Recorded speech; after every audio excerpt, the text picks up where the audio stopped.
तुम्हारा और मेरा बिछड़ना भी ज़रूरी था ओहो और ये प्रोसेस का हिस्सा है। मेरे पास ना नेशनल हीरोज़ नहीं है।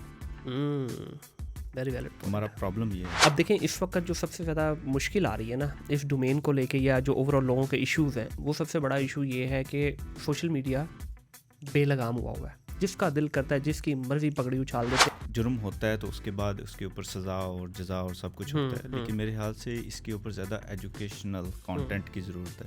टिकटॉक पे आपने और मैंने जाना है, अभी दोनों हम टिकटॉक अपनी सामने रख लेना तो आपकी टिकटॉक पे वो वीडियोस आएंगी जो एक्चुअली मनीर है। बिल्कुल ऐसी है। अगर किसी के बारे में जानना है ना तो आप उसका व्हाट्सएप ओपन करने की जरूरत है, उसका टिकटॉक ओपन करो, ऐसे 5-6 वीडियो चलाओ, उस बंदे का आपको पता चल जाएगा। बिल्कुल ऐसे ही है।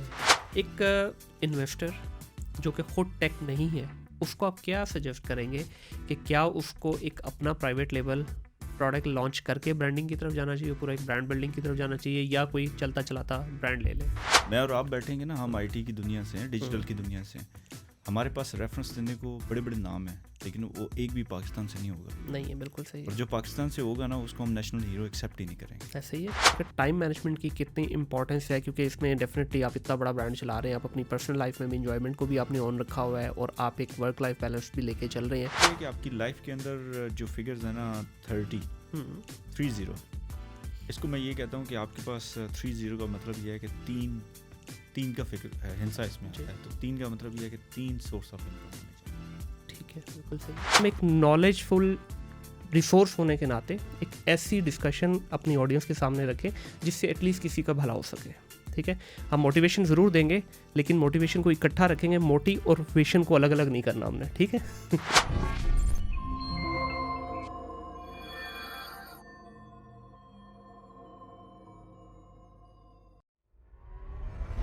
अस्सलाम वालेकुम ख़वातीन और हज़रात, welcome back to another podcast of Think Digital. My name is Munir Ahmad. आज की इस नशिस्त के अंदर एक ऐसे गेस्ट मेरे साथ बैठे हैं, गेस्ट नहीं बोलूँगा, एक पावर पैक है इस वक्त। ये ऐसे पावर पैक सामने बैठे हैं कि जिन्होंने पाकिस्तान का नाम इंटरनेशनल स्टेज के ऊपर रोशन किया।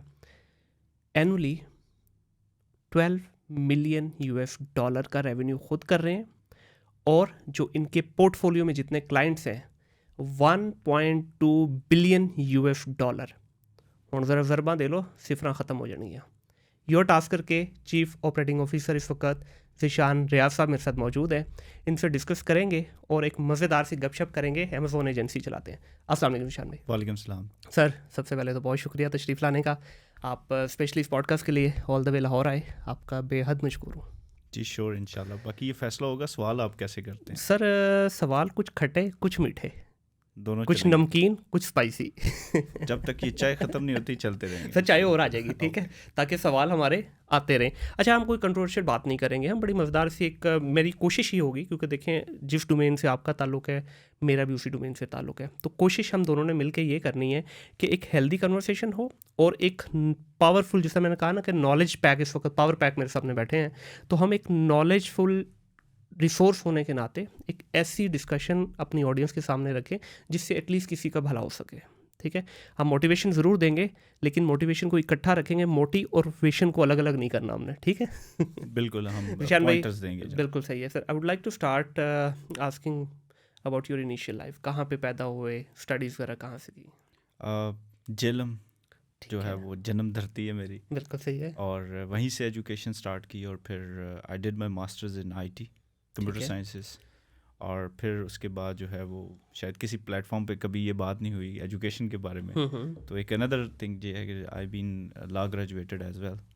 अच्छा जी, वेरी नाइस। ये दोनों चीज़ें जो है मिक्सचर था। तो काला कोट क्यों नहीं पहना? पहना, अच्छा, पहना भी है जी, वेरी नाइस। एजेंसी के बिजनेस के साथ वो पहना भी है, प्रैक्टिस भी की है। Very nice. और I was into the cyber crimes, मेरा सब्जेक्ट था, तो वो कंप्यूटर साइंसेज और लॉ को मिक्स करके, तो अगर कोई बहुत ज़्यादा मेरे नाम से रिसर्च करे तो शायद उसको हम न्यूज़ के और डिफरेंट जो है ना वो ऐसे चैनल्स पे मिलेंगे जहाँ मैं मॉर्निंग शोज़ भी था इस सब्जेक्ट के ऊपर। अच्छा, तो उसमें भी एक अच्छा बूम मिला था, but we were into agency business, तो मैं फिर प्राइमरली इसी तरफ मैंने फोकस किया। ठीक हो गया। और ये जो आपने लॉ की प्रैक्टिस जब की, पहले मैं इस पे थोड़ी सी बात कर लेता हूँ, उसके बाद आगे जाएंगे हम। इस पे जब आपने लॉ कर रहे थे तो डेफिनेटली उस वक्त आपका ये फैमिली बिजनेस था ऑलरेडी एजेंसी का, या एग्जिस्ट कर रहा था? एग्जिस्ट कर रहा था, बड़े भाइयों ने आपके स्टार्ट किया? Yes. बिल्कुल ठीक है। तो लॉ करने के बाद फिर आपने साइबर क्राइम ही को क्यों चूज़ किया? क्योंकि इसमें मोस्टली लोग आते नहीं है इस डोमेन की तरफ, क्योंकि नई भी है ना अभी थोड़ी सी ये। लॉ करने की सबसे बड़ी रीज़न भी यही थी कि पाकिस्तान में उस टाइम जो है वो साइबर क्राइम्स पे काम ही नहीं हो रहा था, इवन लॉ भी नहीं आया था। और इंटरेस्टिंगली जो जब फर्स्ट पाकिस्तान का वो एक्ट जो है वो बनाया गया तो I was in that team as well. I think so that was back in 2016 right? 15 में वो ड्राफ्ट हुआ था when I was in that team. Right, अच्छा जी। Drafting that law. सही। तो वो एक डोमेन जो है वो समझें कि एजेंसी बिजनेस में और अमेज़न की दुनिया में सेक्रीफाइस मैंने की है। वो दुख अभी तक मौजूद है लेकिन उसके साथ चल रहे हैं। सही हो गया। तो इसमें सर आप क्या समझते हैं, क्योंकि मैं आप ही की डोमेन के एक बड़े अच्छे वकील हैं ज़ैन कुरैशी साहब, उनके साथ बैठ के मैंने बड़ी मज़ेदार डिस्कशन की थी इस टॉपिक पे भी। इस वक्त अगर साइबर क्राइम को देखा जाए तो इसने पूरी दुनिया के अंदर एक तहलका मचाया हुआ है। तो इसको क्या समझते हैं कि आने वाले टाइम में कोई मैच्योरिटी आएगी, इसमें कोई लॉज बेहतर होंगे या नहीं? देखिए जो साइबर क्राइम्स के लॉज हैं ये प्रोएक्टिव हैं, सॉरी रिएक्टिव हैं, ठीक है। कोई जुर्म होता है तो उसके बाद उसके ऊपर सज़ा और जज़ा और सब कुछ होता है, लेकिन मेरे ख्याल से इसके ऊपर ज़्यादा एजुकेशनल कंटेंट की ज़रूरत है और इन्वेस्टमेंट की ज़रूरत है ताकि एजुकेशन दी जाए। ठीक है। क्योंकि इसमें ज़्यादा एजुकेशनल चीज़ें हैं, क्योंकि जो जितने क्राइम्स मैंने अपने टाइम में देखे उसके अंदर तो वो ज़्यादातर ऐसे थे जिसमें अवेयर ही कोई नहीं था, करने वाला भी और जिसके साथ हुआ भी। हाँ बिल्कुल ऐसे ही। तो शायद वो करने की ज़रूरत है। जहाँ जैन की बात है, we are very good friends. अच्छा, जैन जब इस फील्ड में आया था तब मैं एग्जिस्ट कर रहा था इसमें। वाह क्या बात है। तो फर्स्ट टाइम मेरी जैन की काफ़ी इंटरेक्शंस। अच्छा सही। बल्कि मैं जैन से भी ना कुछ इस तरह के सवालात पूछे थे। अब देखें इस वक्त जो सबसे ज़्यादा मुश्किल आ रही है ना इस डोमेन को लेके, या जो ओवरऑल लोगों के इश्यूज़ हैं, वो सबसे बड़ा इशू ये है कि सोशल मीडिया बेलगाम हुआ है। जिसका दिल करता है जिसकी मर्ज़ी पगड़ी उछाल देते हैं, कोई पीछे पूछने वाला नहीं है, कोई उसके अगेंस्ट जाने वाला नहीं है। तो इसको क्या समझते हैं कि इस लॉ को मैच्योर होने की ज़रूरत है, ख़ास तौर पे सोशल मीडिया के लिए? एग्जैक्टली। और जो इंटरनेट एटिकेट्स है ना, इसका सब्जेक्ट जो है ना वो कंपलसरी ऐड कर देना चाहिए। आपके ग्रेड्स जो है ना वो 10 और 11 12 में इसको, जैसे आपने सोशल स्टडीज़ डाला है ना, तो सोशल स्टडी के साथ वो माशरती उलूम जैसे हम कहते थे, तो ये अब माशरे का उलूम में ये भी आता है। बिल्कुल ऐसे ही है कि अब माशरा जो है वो डिजिटल हो गया और उसके अंदर जो एथिक्स हैं, एटिकेट्स हैं, वो होने चाहिए। बल्कि जब मेरी बात हो रही थी इस टॉपिक पे तो उन्होंने बताया कि यार लॉ इतना बुरा नहीं है, लॉ काफ़ी तगड़ा है साइबर क्राइम का कंपेयर टू अदर जितने भी आपके ये लॉज बनते हैं। लेकिन मसला ये है कि हमारी मोस्टली आवाम को पता ही नहीं है इसके बारे में कि आपके राइट्स एज ए यूज़र हमारे क्या राइट्स हैं हमें नहीं पता, एज ए शहरी हमारे क्या राइट है हमें पता ही नहीं उस चीज़ का। तो फिर अगला बंदा उसका फ़ायदा उठाता है। आपने वर्ड यूज़ किया तगड़ा कानून है। इतना तगड़ा कानून नहीं है। जो प्रपोज किया गया था, जो आज भी कैबिनेट में पड़ा हुआ है, जो हमारी तरफ से था, सही, वो उसके अंदर जो ऑफेंसेस थे वो ज़्यादा कॉग ऑफेंसेस थे, नॉन कॉग नहीं थे। अब ये टेक्निकलिटीज में बात चली जाएगी, बहुत लंबी हो जाएगी। जैन अगर सुन रहे होंगे तो वो समझ जाएंगे बट आई एम सेइंग। लेकिन स्टिल आई गेस के reactive approach is not good. Law को तगड़ा करने के बजाय मैं ये समझता हूँ कि इसको एजुकेशनल कंटेंट में डालें। ठीक है, इसको तालीम और तरबियत का हिस्सा बनाएं और इस डिजिटल वर्ल्ड को जो है ना एक्सेप्ट करें as a new reality, new era.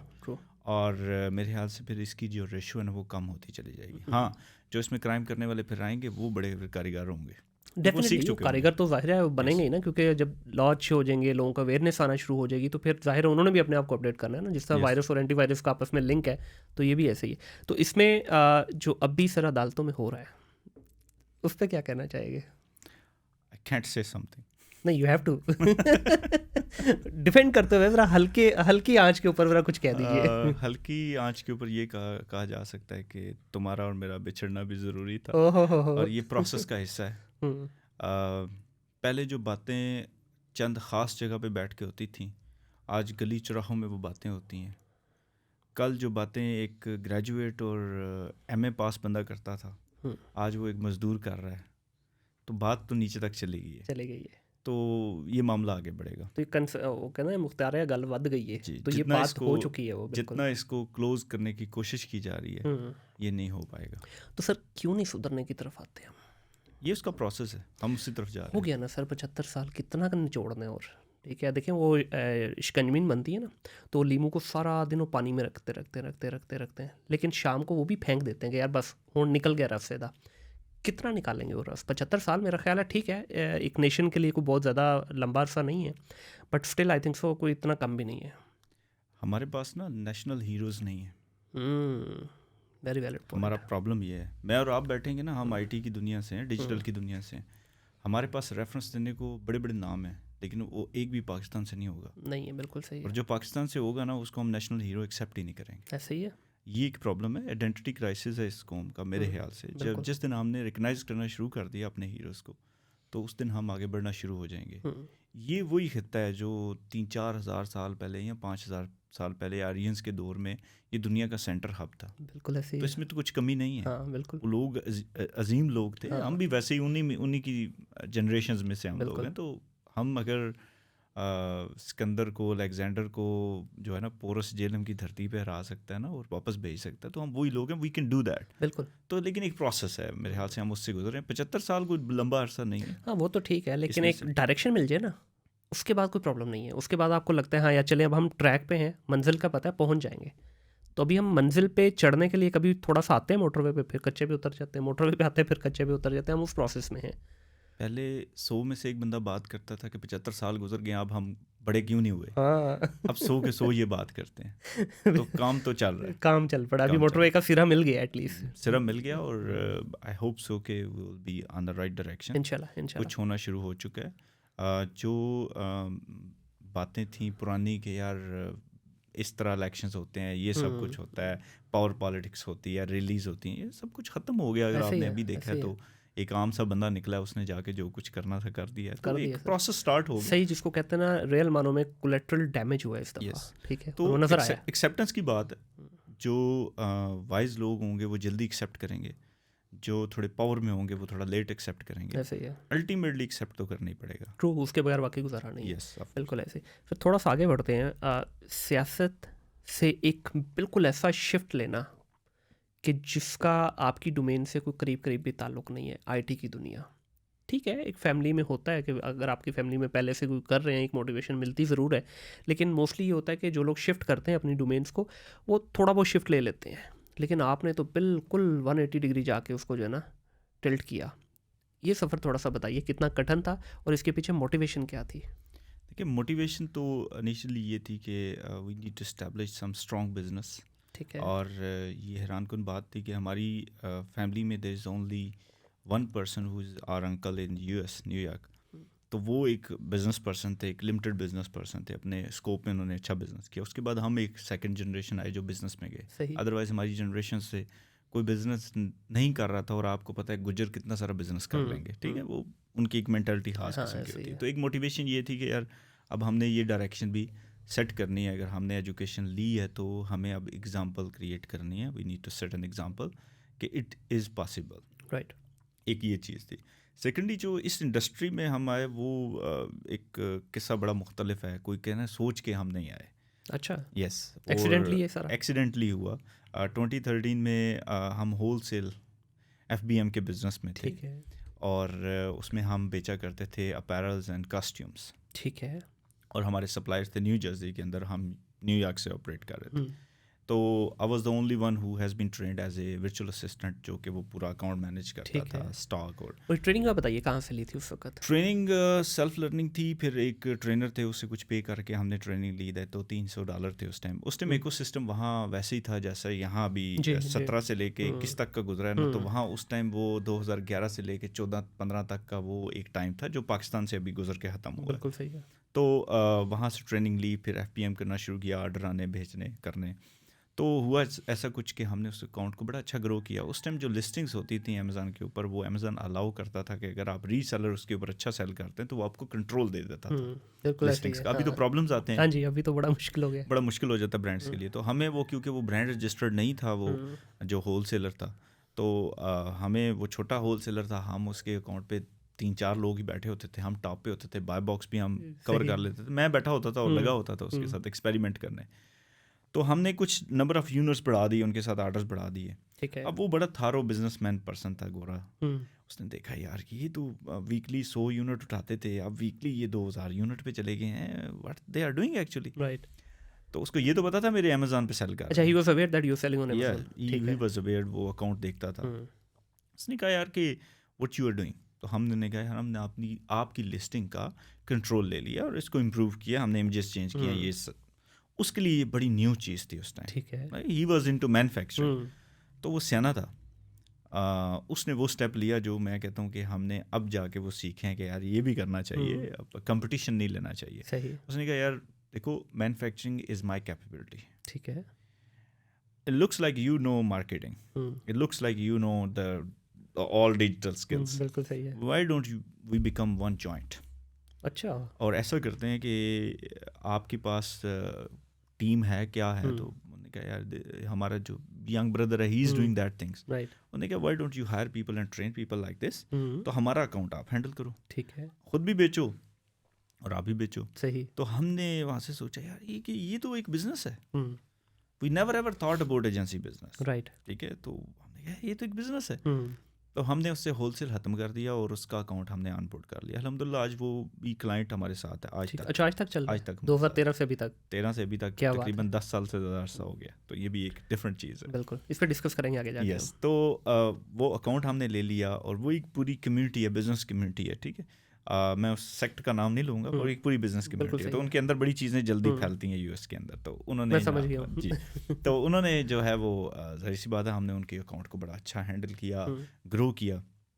हमने उनके यूनिट्स उठा के कुछ सिलेक्शन करके हमने कहा यार ये यूनिट्स जो हैं आपके फास्टली निकलते हैं, तो आप इसको भी कंट्रोल करो। और फिर सेकेंडली जो है आप फिर उसके बाद FPA का रोला शुरू हो गया ना, यार FPA भी करो। तो वो डे बाय डे ना दे वर ग्रोइंग, तो उन्होंने फिर वर्ड आउट किया, तो वी स्टार्टेड गेटिंग क्लाइंट्स। अच्छा। तो एक टाइम फिर 2015 के मिड में आ गया जिस टाइम मेरे पास बंदे नहीं होते थे। मतलब मुझे ये समझ नहीं आती थी कि जेलम जैसे शहर में बंदे कैसे उनको कैसे बताएं ये एक वर्ल्ड है, ठीक है, एक दुनिया। वैसे भी अवेयरनेस भी नहीं थी ना इस डोमेन की। सर आप वहाँ क्लाइंट लाना उस टाइम मुश्किल नहीं था, बंदा लेके आना मुश्किल था, ये मैं आपको टाइम बता रहा हूँ, बिल्कुल ऐसे ही है। तो वो हायर करने शुरू किए और फिर उनको ट्रेनिंग देना शुरू की। पहला जो वर्चुअल असिस्टेंट मैंने रेडी किया, आज भी मुझे याद है 8 महीने लगे मुझे ट्रेनिंग देते। 8 महीने में पहला रिसोर्स आपका रेडी हुआ VA जी। और वो कितना अर्सा आपके साथ आप ये देखें कि मैं कितना उस टाइम नालायक था, मैंने 8 महीने लगाए उसको ट्रेन करने में। नहीं सर, मैं तो बल्कि आप नालायक कह रहे हैं, मैं तो सोच रहा हूँ कि इतनी जल्दी कैसे कर लिया आपने कि जब इन्फॉर्मेशन थी ही नहीं। ठीक है, अगर जो थी भी 4-4 घंटे की लंबी वीडियोस और पूरे दास्तान, बाद में पता चलता है निकला बीच में 2 या 5 मिनट का मुआद है। तो मैं तो बल्कि हैरान हो रहा है कि उस टाइम पे भी अगर आपने 8 महीने में तैयार कर लिया, तो इसका मतलब है कि आपकी काबिलियत उस वक्त भी पीक पे थी। Thank you for saying that, पर मैं उसको गिनता हूँ यार, जो अब हम बंदा 8 दिन में तैयार करते हैं वो उस टाइम 8 महीने में हुआ। लेकिन मेरा सवाल है, उसके बाद आपको पता चलेगा कि 8 दिन वाला सही है या 8 महीने वाला। मेरा सवाल ये है, 3 लोग तैयार किए ना 8 महीने में, अल्हम्दुलिल्लाह अभी तीनों लोग एजेंसी ओनर्स हैं। सर ये है वो सक्सेस स्टोरी। आज का बच्चा 8 दिन में तैयार होता है, 16 दिन में आपको छोड़ के अगले 16 दिन के अंदर वो अपना बिजनेस दोबारा बंद करके डोमेन चेंज की होती है उसने। ठीक है, 1 से 1.5 महीने की जर्नी के अंदर वो सब कुछ करना चाहता है। तो उस वक्त क्योंकि डोमेन नहीं थी, तो आपके साथ लोग जो जुड़े भी, अब देखें ये मतलब एक मैं समझ रहा हूँ कि उन बच्चों के लिए बड़ी प्राउड मोमेंट है कि आप बैठ के एक पॉडकास्ट के अंदर ये बात कर रहे हैं कि भाई वो आज एजेंसी ऑनर है। वरना जो आपके एक्स एम्प्लॉयज़ हैं, आप तो उनको उनका नाम लेना भी पसंद नहीं करते।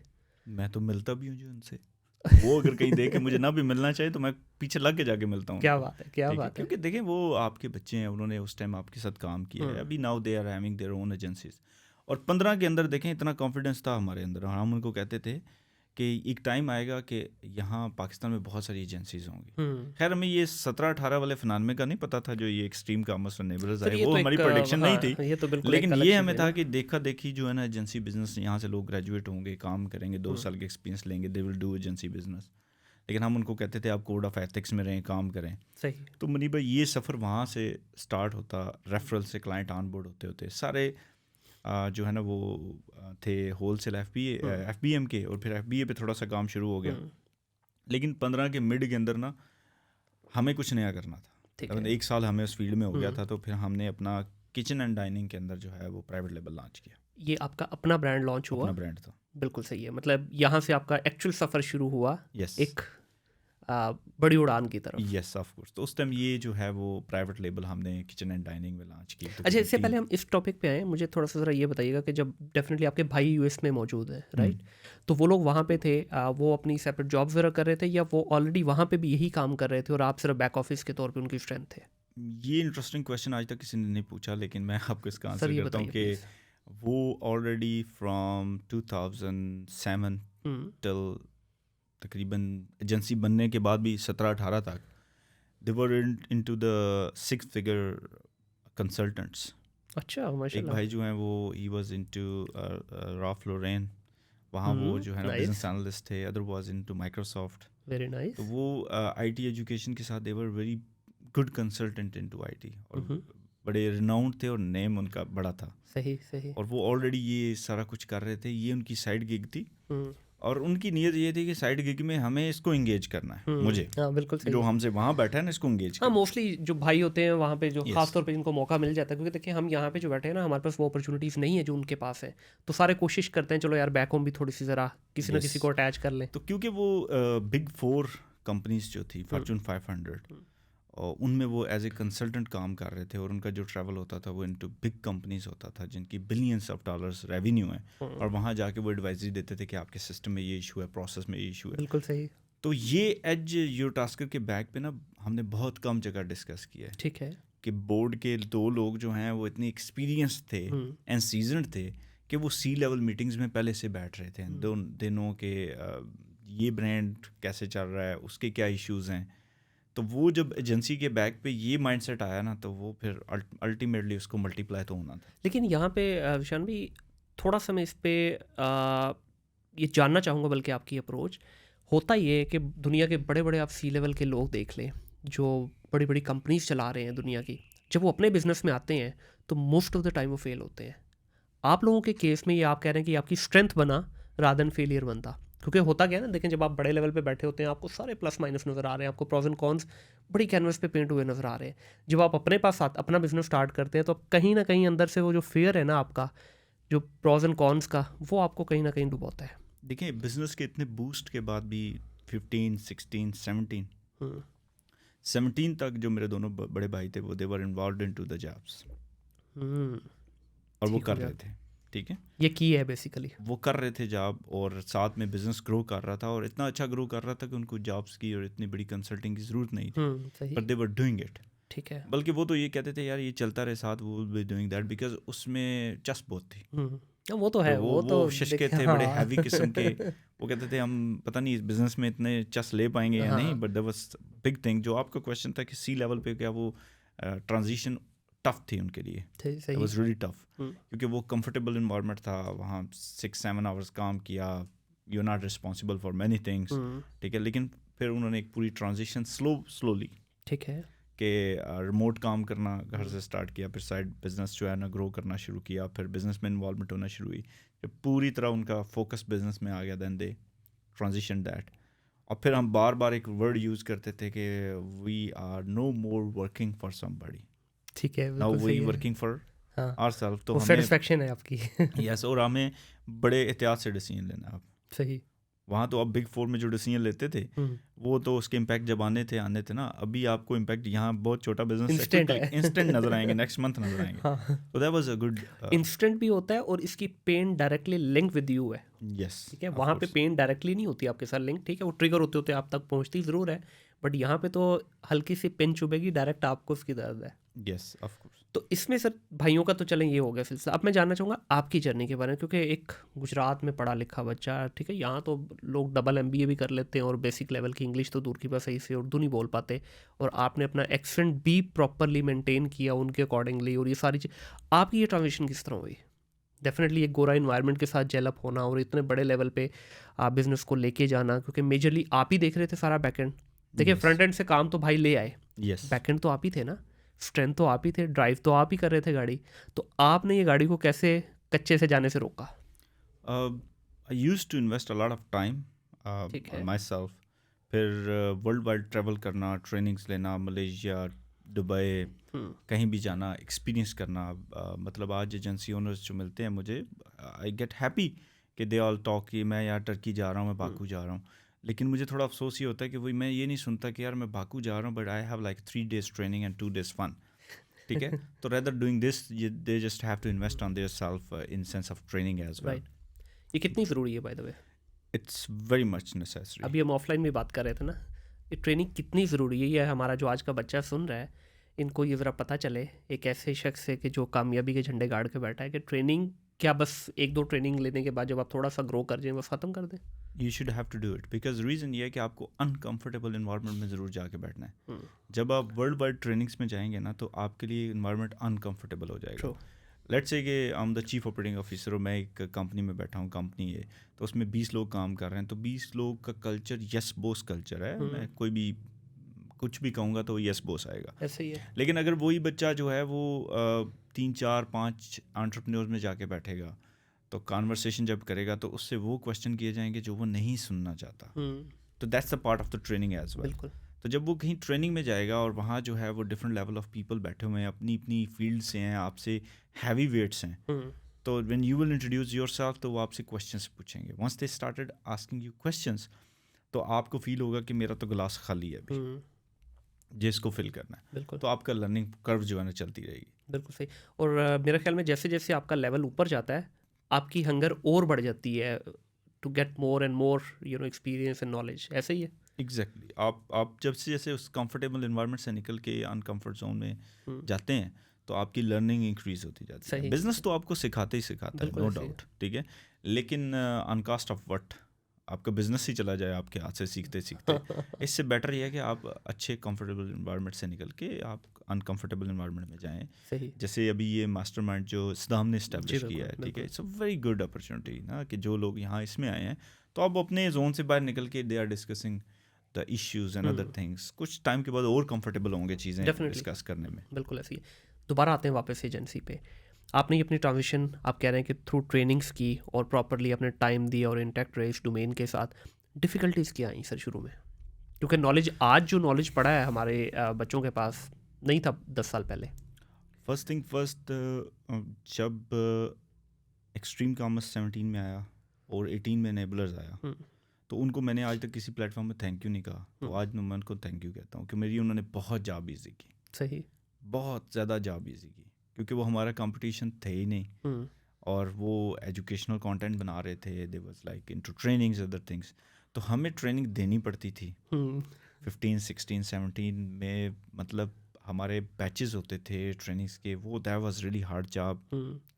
बच्चे लेके आना, बच्चों को ट्रेन करना, ग्रेजुएट करना, फिर उसमें से निकालना, फिर उनको बॉन्ड साइन करना, कॉन्ट्रैक्ट में रखना, ये बड़ा मुश्किल काम था उस टाइम ना इस डोमेन में। क्योंकि उस टाइम 17 से पहले तो इनको समझ आ गई थी, फाइवर, अपवर्क सब कुछ था, ठीक है, तो वो कर रहे थे, हमारे लोग कर रहे थे। मैं ऑनेस्टली आपको बता रहा हूँ, में the people were doing it, लेकिन उनको रिटेन रखना that was really challenging thing क्योंकि इंडस्ट्री एग्जिस्ट ही नहीं करती थी। जब इंडस्ट्री एग्जिस्ट ही नहीं करती थी तो आपको ह्यूमन रिसोर्स, ह्यूमन कैपिटल दस्तयाब ही नहीं था। तो आपको खुद बिल्ड करना था। That was a different journey but enjoying थी बिकॉज शायद उस टाइम जो है ना मेरे अंदर का एक टीचर जो है ना वो जागा हुआ था और आई वाज लविंग दैट।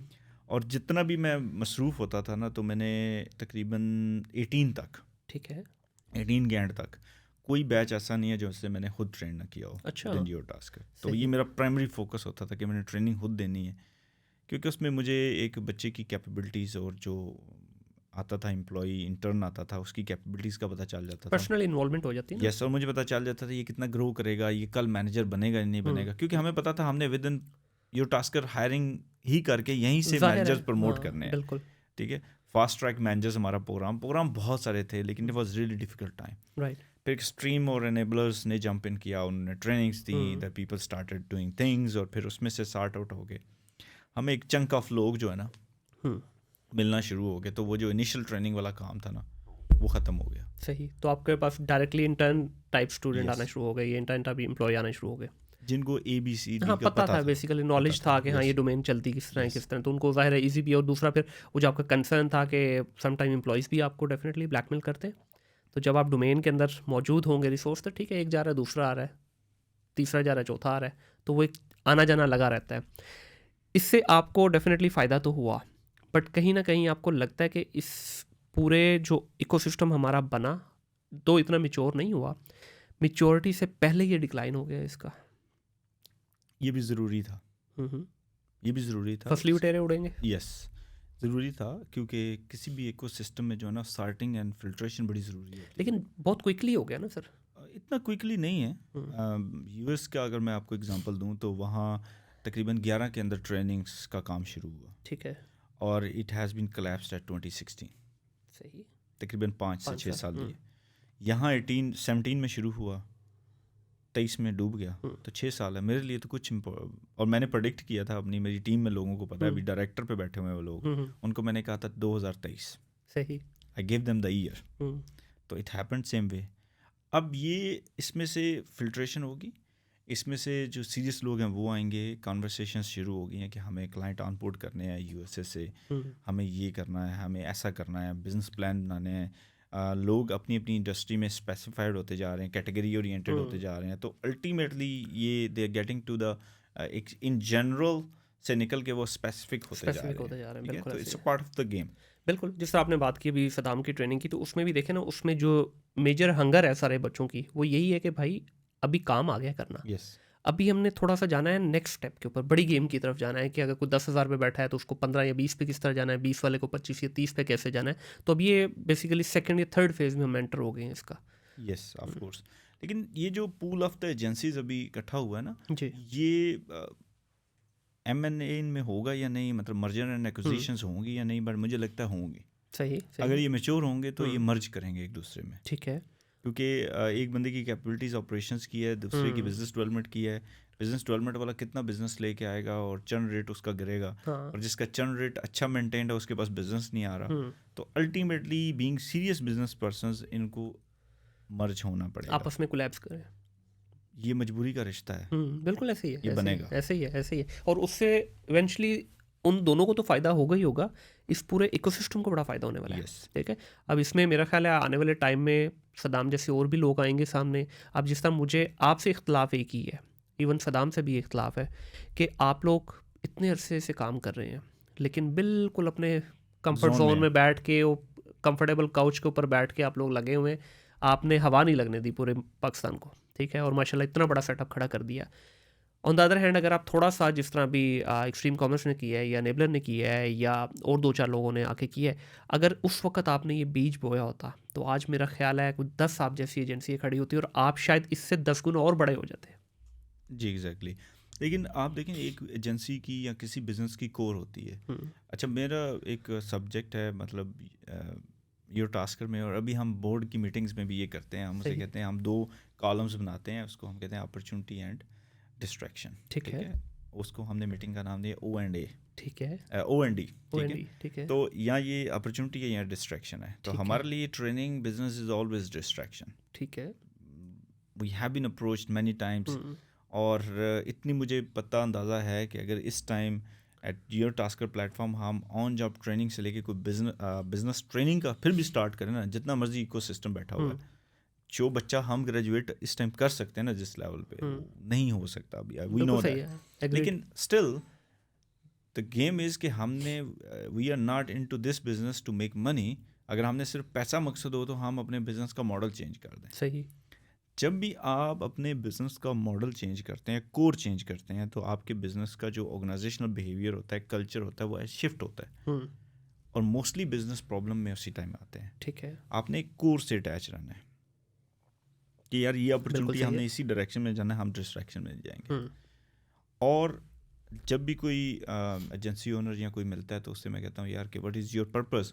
तो वो जब कहता है 500 million 200 million what ever amount is, ठीक है, तो अब मैं सोचता हूँ कि यार इसको अचीव करने के लिए पता नहीं अल्टीमेटली अमेज़न का बिजनेस भी कर रहा होगा या नहीं। मतलब हो सकता है ऐसे 10 साल बाद ये कुछ और नहीं काम कर रहा हो टू अचीव दैट, हो सकता है उसको अचीव वो कर जाए, लेकिन कोर ऑफ द बिजनेस से वो निकल जाएगा। सही, बिल्कुल सही है। लेकिन योर टास्कर में हमने कभी कोर ऑफ द बिजनेस नहीं छोड़ी। सही, तो ये वो वजह है जिसकी वजह से आप अपने कंफर्ट जोन में बैठे रहे और आपने बहुत ज़्यादा बज़ क्रिएट नहीं की मार्केट में। नहीं किया हमने। सही, हमारा बज़ आज भी यूएसए में टॉप पे है। हाँ बिल्कुल। बल्कि इस पे बताइए सर, मैं आपके मुँह से सुनना चाहता हूँ, मुझे तो पता है वर्ल्ड वाइड आपकी क्या रैंकिंग है इस वक्त योर टास्कर की।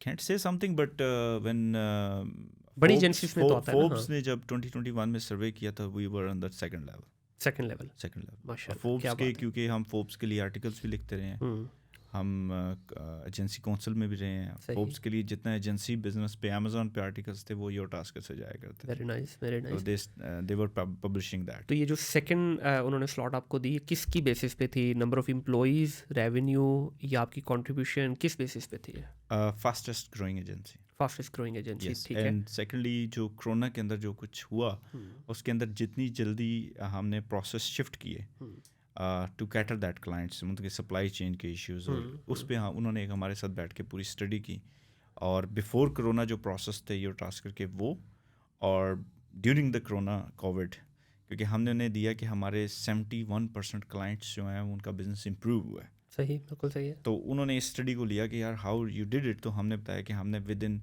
45 डेज, जब I was at US at that time in conference, जब ये आउटब्रेक हुआ पूरे का पूरा कोविड का, फर्स्ट टाइम किसी बंदे ने हाथ मिलाने से इनकार किया, नन ऑफ अस शॉक्ड कि what is going on, we didn't knew that. तो वो चाइनीज था, तो उसको कंफर्म था, तो फिर वहाँ से शुरू हुआ। तो it was like mid of March 2020 was the point जहाँ वो आउटब्रेक हुआ। यस, तो फ्लाइट्स बंद हुई और सब कुछ। तो उस टाइम से हमने नेक्स्ट 45 डेज में हमने देखा कि this thing is not going anywhere, Covid will stay, तो हमें अब बिजनेस को सर्वाइव नहीं थ्राइव करना है। बिल्कुल सही है, ये हमने डिसाइड किया और हमने पूरे प्रोसेस चेंज किए। तो फोर्ब्स ने इसके ऊपर एक बड़ी अच्छी स्टडी की और उन्होंने कहा यार कि इतनी बड़ी एजेंसी ने इतना बड़ा शिफ्ट किया है एंड दे आर ग्रोइंग, तो वहाँ उन्होंने हमें रैंक किया कि हमने एक अनदर एजेंसी का नाम मैं नहीं लूँगा, उसको उन्होंने टॉप पे रखा कि उन्होंने इतना स्पीडली किया एंड यू आर द। और वो यूएसए की थी जो टॉप पे थी? यस, वो यूएसए की थी, ठीक है। अच्छा, अभी जो आपकी ये एजेंसी है योर टास्कर, इसमें कितने एम्प्लॉयज़ हैं इस वक्त? अभी 161। 161।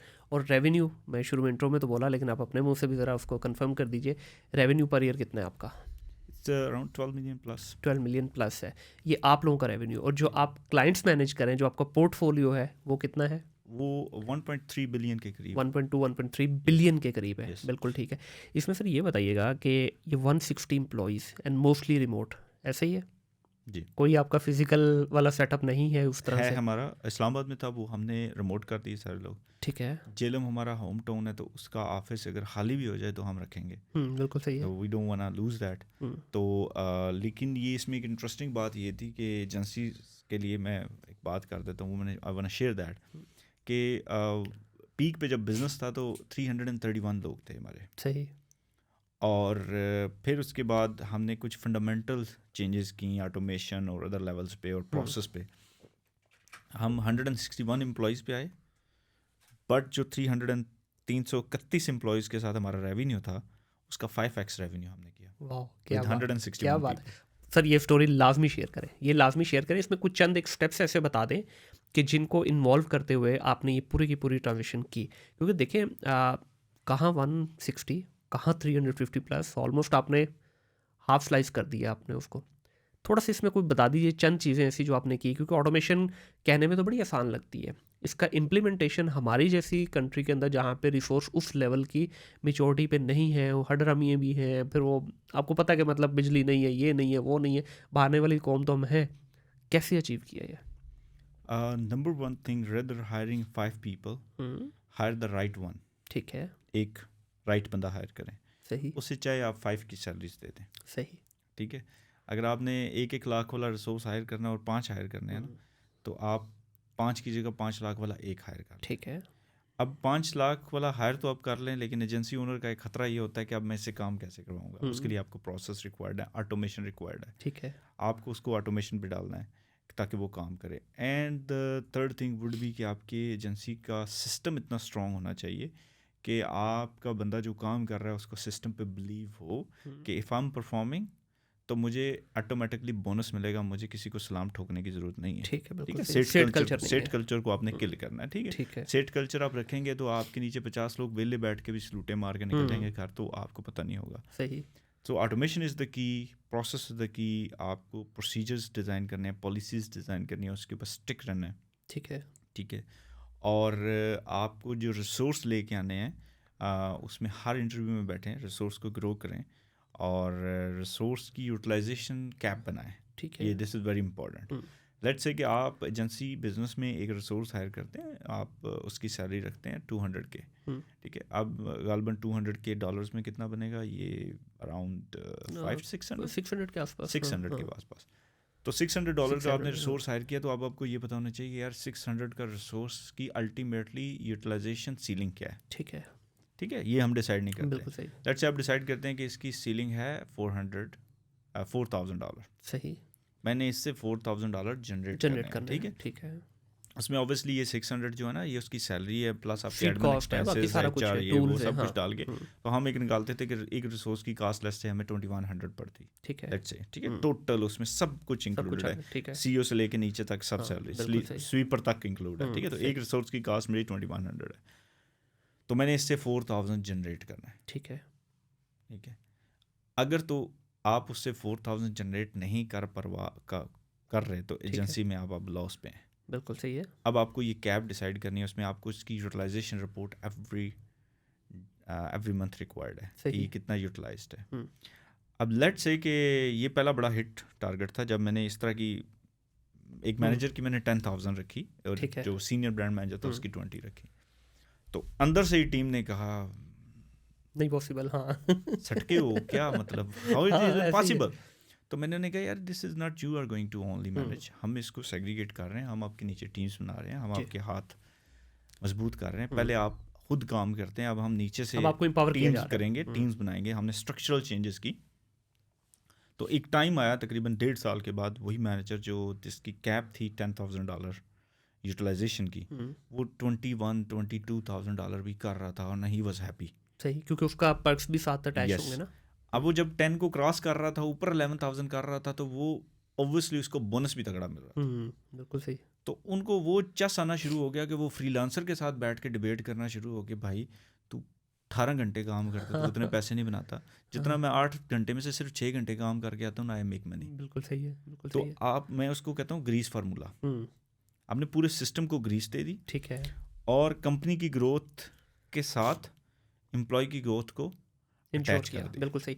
इसमें जब सर ये आप पूरा प्रोसेस किया आपने, आप कह रहे हैं कि 1.5 साल लगा, इस 1.5 साल के टाइम में जो डिफ़िकल्टीज़ आई, क्योंकि इस वक्त हमारे बहुत सारे बच्चे ऐसे हैं जो ये, क्योंकि ऑटोमेशन इस वक्त ना एक बज़ बनी हुई है मार्केट के अंदर जी, हर बंदा ऑटोमेशन, ये है कितना कठिन सफ़र नहीं पता लोगों को ना, सिर्फ वो एक वर्ड सुन के जी ऑटोमेट कर दें तो हर बंदा टूल भी खरीदी जा रहा है, कोशिशें भी हो रही हैं, कुछ नाकाम हो रहे हैं, कुछ कामयाब भी हो गए, कुछ टूटा फूटा स्ट्रक्चर बना रहे हैं। इसके अंदर जो आपको डिफ़िकल्टीज़ आई हैं, क्योंकि डेफिनेटली आपका एक सिस्टम चल रहा है, 350 एम्प्लॉयज़ हैं, ऑल ऑफ द सडन आप उनको बोलते हैं कि भाई ये चेंज होने जा रही है, बहुत सारे तो मेंटली एक्सेप्ट नहीं कर पाते ना, वो आप ही को, जिस तरह आपने कहा कि वो आप ही को बोलेंगे कि फटका गए हैं। तो इसमें जो डिफ़िकल्टीज़ आई, थोड़ा सा वो डिस्कस कीजिएगा प्लीज़। डिफ़िकल्टी नंबर 1 कि आपकी लीडरशिप के ऊपर क्वेश्चंस सही है, ठीक है, ठीक है। जब भी आप मुश्किल, कठिन, सख्त फैसले लेते हैं ना, तो आपको डैमेज तो मिलता है, ये पहली चीज़ है। खान साहब वाली बातें करने लगे, कोई क्लैप आपको नहीं मिलेगी, ठीक है, कोई क्लैप आपको नहीं मिलेगी ऑनेस्टली। विद इन कंपनी, आप चाहे उस कंपनी के ओनर हैं, लॉबिंग होगी, स्ट्रॉन्ग ग्रुप्स उठेंगे, ये मैं आप बच्चों को सीधी बातें बताऊं, स्ट्रॉन्ग ग्रुप्स उठेंगे, आपको खुद महसूस होगा कि जो मैंने डिसीजंस लिए हैं माइट बी रॉन्ग और राइट, ठीक है। क्योंकि जो जब आप एजेंसी बिजनेस में एक $50-60 हज़ार से नीचे होते हैं ना, तो आपके अंदर एक लीडरशिप का बड़ा तगड़ा कीड़ा होता है, ऐसे है, ठीक है। आपको लगता है यार I should be the guy who is the best, who is the favourite guy, पूरी कंपनी में स्वीपर से लेके हर कोई मुझे ऐसे ही, बिल्कुल ऐसे ही है। ऐसा पॉसिबल नहीं है, इवन मतलब किसी लेवल पे पॉसिबल नहीं है। आपको मुश्किल फैसले लेने हैं, आपकी पोजीशन की रिक्वायरमेंट ये है कि आपको कड़वे घूंट भरने हैं, सही। तो जब आप वो डिसीजंस लेंगे कि यार दिस इज़ द चेंजेस, तो आपको पहला तो ये जो है वो सामना करना पड़ेगा। इसके लिए अब आपको पॉलिटिकल होना पड़ेगा, ठीक है, आपको उनको तोड़ना पड़ेगा, उनके साथ बैठना पड़ेगा, कॉन्वर्सेशंस करनी पड़ेंगी, राइट क्वेश्चंस करें, उन्हें बोलने दें 2 घंटे, बोलने दें, आप सुने, अच्छा लिसनर होना बड़ा ज़रूरी है। अल्टीमेटली आप घुमा फिरा के उनको फिर अपनी जगह पे, अपने पॉइंट पे एग्री करवा के ले आएँ। जमहूरियत का मुजाहरा करें, ताकत का मुजाहरा ना करें। सही। मैंने ताकत का मुजाहरा करके भी देखा है, कुछ फ़ायदा नहीं हुआ, नुकसान होता है। तो जमहूरियत का मुजाहरा करें, घुमा के आप लीडर हैं ना, आप नेगोशिएट कर सकते हैं अच्छे तरीके से, उनको अपने पॉइंट पे ऐसे लेके आएँ, वो एट द एंड वो समझें कि आपने उनकी बात मानी, हालांकि आपने उनसे वो करवा लिया जो आप चाहते थे, बिल्कुल।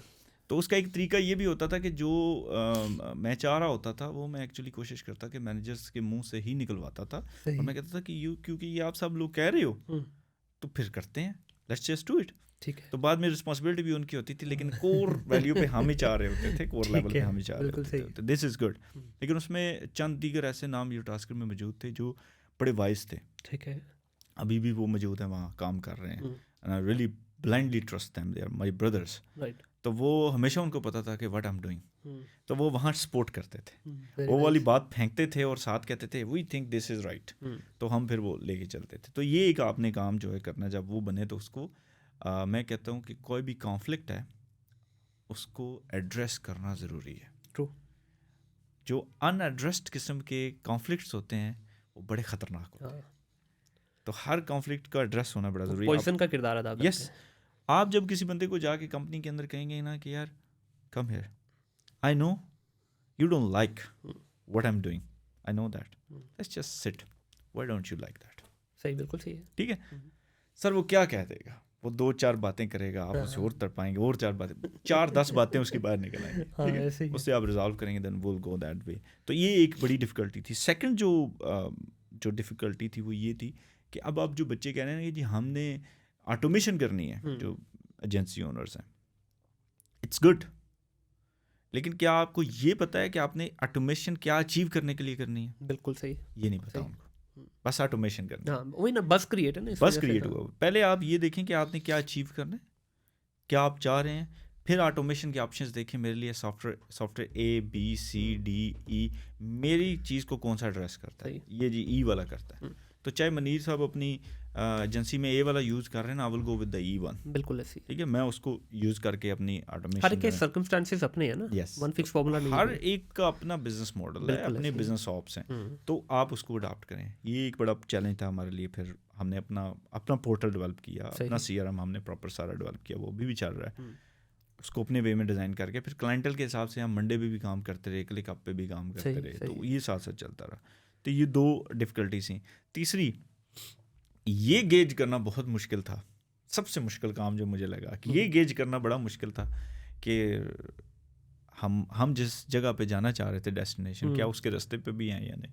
सही, यानी कि वो रिपोर्ट्स जो हमें ये सिग्नेचर दें, ये बताएं, साइन दें कि yes you are on the right direction. Number target होते हैं ना, टारगेट होते हैं, तो उन तक पहुंचना। यस, बिल्कुल सही है। तो कहीं आप ये तो नहीं कर रहे कि आप ले ऑफ कर रहे हैं एम्प्लॉयज़ को बहुत ज़्यादा, और आप भेज रहे हैं घर, और लेकिन आप लूज़ भी कर रहे हैं। अच्छा, एज ए लीडर आप इस माइंडसेट से कैसे निकले कि यार देखिए, एक चलता हुआ, आपने खुद जिस तरह कहा कि मैं एक प्रोसेस में था कि इतना बड़ा सेटअप चल रहा है, उसको श्रिंक करना था या उसको करेक्शन की तरफ लेके आना था, तो कहीं ना कहीं खुद के माइंड में भी तो होता है यार ये कोलैप्स ही ना हो जाए भाई, इतना बड़ा एम्पायर खड़ा किया, पता चले एकदम ज़मीन बोस हो जाए। तो ये इस लेवल पे आके अपने नर्व को किस तरह कंट्रोल करता है एक लीडर? ये टफ है। जैसे उस टाइम अगर आप मेरे से पूछें 17-18 में, तो मैं आपको रेवेन्यू के बजाय बताऊंगा यार कि यार जी हमारे पास 300 लोग हैं। हाँ, तो ये बहुत बड़ी बढ़त थी, पंजाबी बढ़त थी, 300 बंदे हैं भाई, हमारे पीछे 300 बंदे खड़े। तो इस नारे में से निकलते हुए डर तो बहुत था कि यार कैसे पॉसिबल है, ये बिलीव करना बड़ा मुश्किल था। देन कहते हैं ना, if there is a will there is a way. बिल्कुल। फिर जब अब दुनिया की एजेंसीज़ को मास्टरमाइंड में बैठ के देखा कि यार 12-12, 14-14 लोगों की एजेंसी है, हमसे 6 गुना ज़्यादा रेवेन्यू है, हाँ। ठीक है, तो वो कैसे अचीव कर रहे हैं। तो उसमें कुछ मेंटोर्स, कुछ मास्टरमाइंड उनके साथ बैठे, कॉन्वर्सेशंस की, एडवाइजर्स हायर किए, उनको एडवाइजरी पे लिया, वो बोर्ड में बैठ के वो क्वेश्चन करते थे जो हम नहीं सुनना चाह रहे थे। सही। तो फिर वहाँ से आइडिया हुआ, नहीं we can do that, we need to, आज हमें ये रास्ता लेना है। बिल्कुल सही। क्योंकि अगर लेट्स से आप 5x 300 लोगों के साथ, आप 300 लोगों के साथ एक रेवेन्यू 100 के हिट कर गए, लेट्स से जस्ट से, अब आपको $5 लाख पे जाना है, तो इसका मतलब है बंदे आपके 1500 होंगे। हाँ, बिल्कुल सही, बिल्कुल सही। 1500 पीपल लाइक नेटसो, हाँ, ठीक है, आप इतना बड़ा स्ट्रक्चर उसको लेके चलेंगे, it's not gonna work in agency business. दुनिया में एजेंसीज जो है ना, वो चंद सैकड़ों 100 एम्प्लॉय से ज़्यादा की नहीं है, हज़ारों वाली कोई एजेंसी नहीं है, मैंने नहीं सुना अभी तक। तो एजेंसी बिजनेस में स्मार्ट लोग, अच्छे प्रोसेस और कम लगज के साथ आपने एफिशिएंसी आपने बढ़ानी है अपनी, वही लगेज नहीं बढ़ाना, एफिशिएंसी बढ़ानी है अपनी। शान भाई, थोड़ा सा मैं दोबारा आना चाहूँगा आपके इसके बिज़नेस की तरफ। आप क्या समझते हैं कि इस वक्त जो अमेज़ोन के ऊपर, ज़ाहिर है आपने जिस पत्थर के ज़माने से अमेज़ोन पे काम करना शुरू किया, तो आज हम थोड़ा ज़रा मॉडर्न इरा के अंदर बैठे हैं, इस जर्नी को भी ज़रा थोड़ा सा डिस्कस कर लें। इसके अंदर बहुत सारे ग्रे एरियाज़ भी हैं, ब्लैक होल्स भी मौजूद हैं, वाइट ट्रांसपेरेंट चीज़ें भी हो रही हैं। तो क्योंकि आपने मल्टीपल डिफरेंट ब्रांड्स के साथ काम किया है, तो आप क्या समझते हैं कि ये जो शिफ्ट आया गिव अवे से लेके, बल्कि उससे भी पहले सिर्फ लगा दो, लिख दो कि ये कप है, बस आपका सेल होना शुरू हो जाता है, वहाँ से फिर गिव अवेज का सफ़र, गिव अवे से फिर आगे मनी चैट का सफ़र, उसके थ्रू गिव अवेज हुए, फिर कूपन वगैरह सारा करते करते करते करते आज हम इस जगह पे आके बैठे हैं कि अभी इस वक्त हम कह रहे हैं PPC चलती है। तो ये जो एक ट्रांजिशन हुई, और इसमें हर दौर के अंदर अमेज़ोन ने खुद लूप होल छोड़े बड़े प्लेयर्स के लिए। मैं इसको समझता हूँ कि अमेज़ोन क्योंकि इतना बड़ा जाइगेंटिक सिस्टम है, वो लूप होल होते नहीं छोड़ा जाता है, specially for the bigger player. तो क्या ये बात सही है?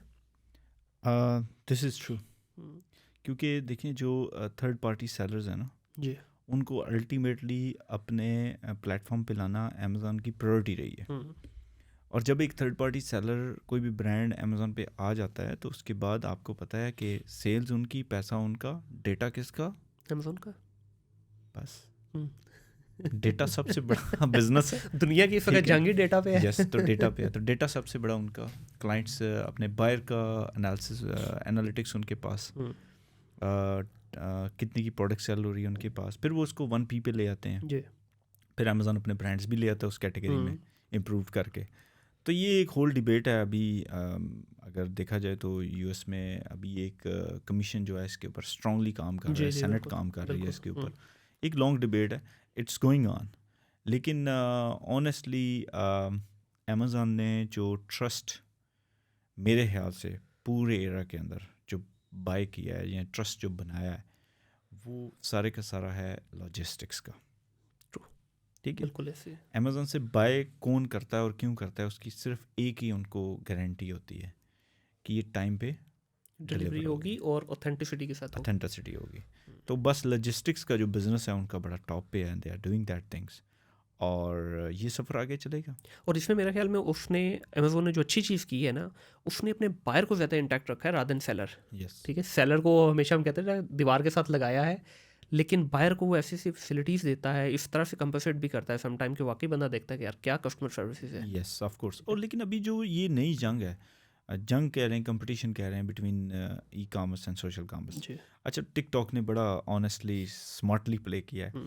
उनको फोर्ब्स ने और डिफरेंट जो जरीदे हैं उन्होंने कोट किया कि जी आप कंपटीशन है अमेज़ॉन का, तो उन्होंने आगे से कॉन्ट्राडिक्ट किया, उन्होंने कहा जी नहीं, we are not competitor to Amazon, right.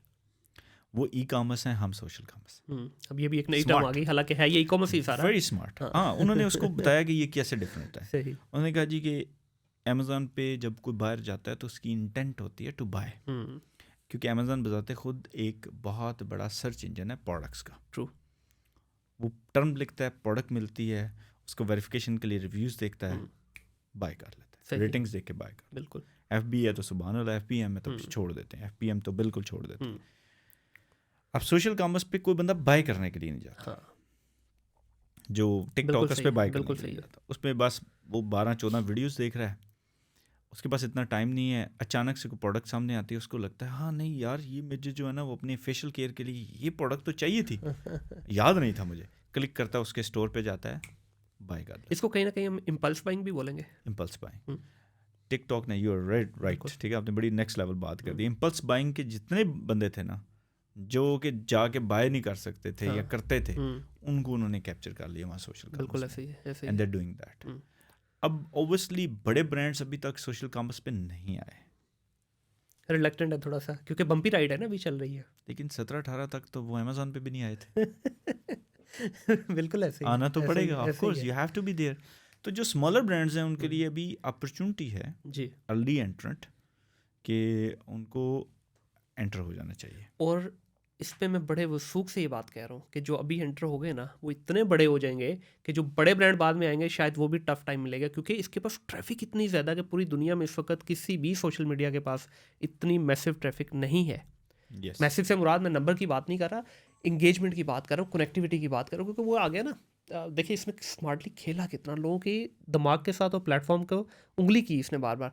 इसने कहा भाई मैं हूँ शॉर्ट कंटेंट, ठीक है, 30 सेकेंड 40 सेकेंड 1 मिनट, सारे प्लेटफॉर्म ने इसका पीछा किया। उन्होंने किसी ने रील लॉन्च कर दी, किसी ने, देखिए ना आपने, सॉरी फॉर इंटरप्शन, आपने अमेज़न पे जाना है, मैं तो बायर हूँ, अमेज़न पे बाय करता हूँ प्रोडक्ट्स। हमने अमेज़न पे जाना है, जब तक आपने अमेज़न में कुछ लिख के सर्च नहीं करना तब तक उसको आपके इंटरेस्ट का नहीं पता, आपके बारे में कुछ पता नहीं है।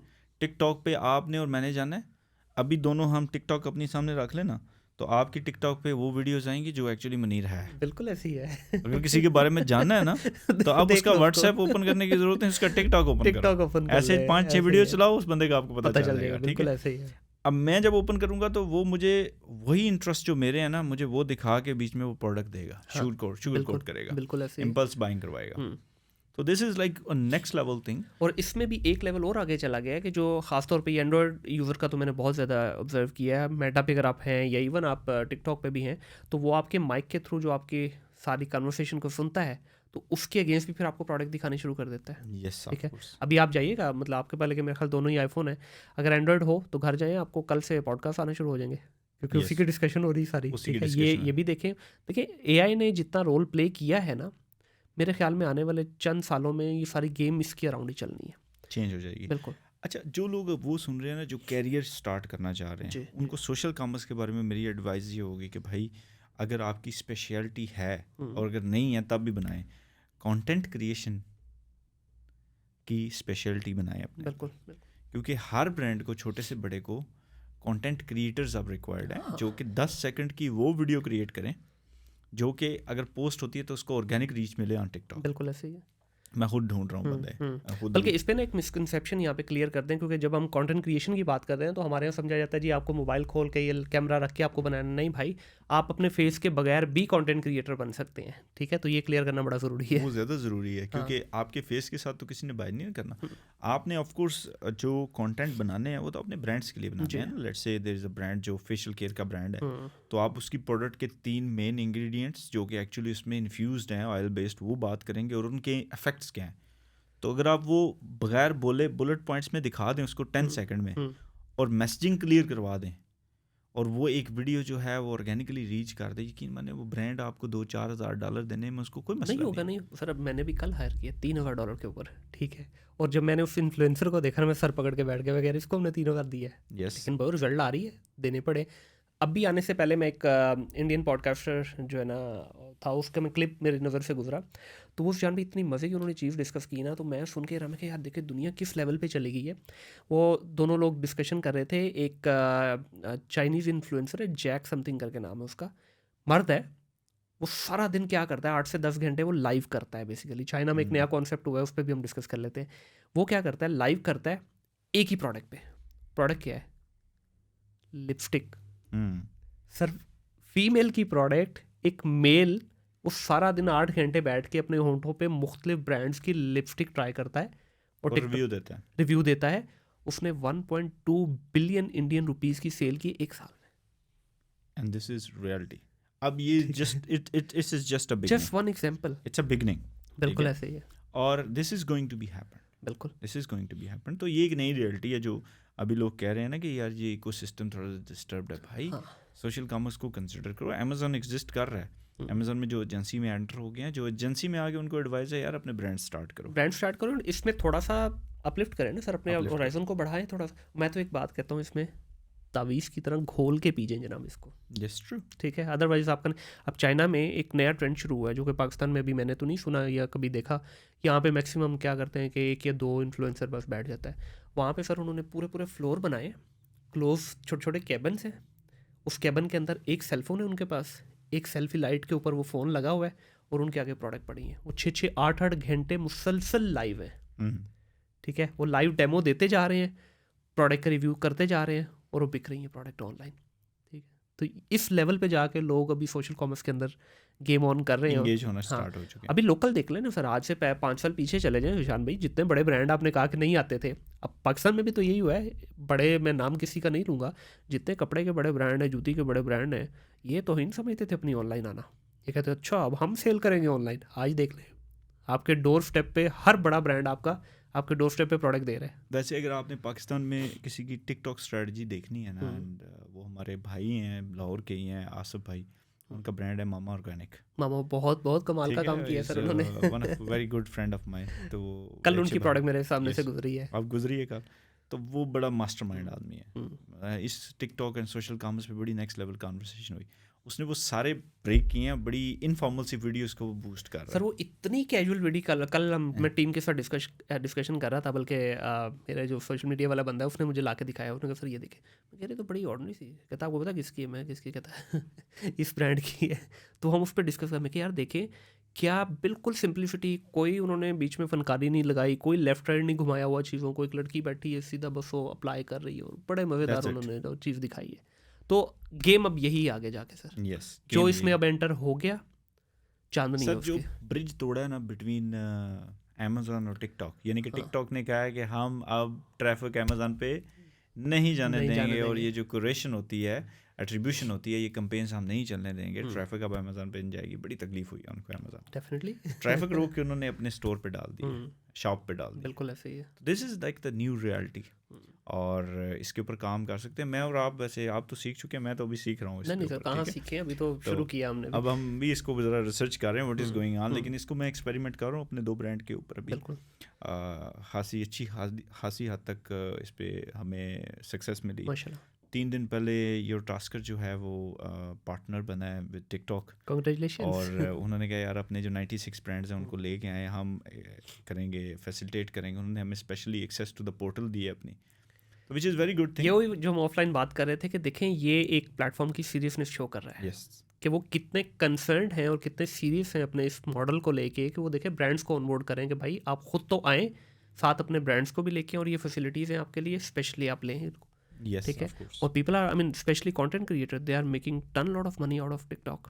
ठीक है, वो टिकटॉक लाइव का भी एक आजकल चल रहा है। ठीक है, मैं खुद उसका आजकल एक्सपेरिमेंट कर रहा हूँ, तो वो भी एक नेक्स्ट लेवल चीज़ है सर, नेक्स्ट लेवल चीज़ है। हाँ, वो एंटरटेनर्स अभी उस पर काफ़ी सर उसमें मैंने एक और चीज़ एक्सपेरिमेंट की है जी।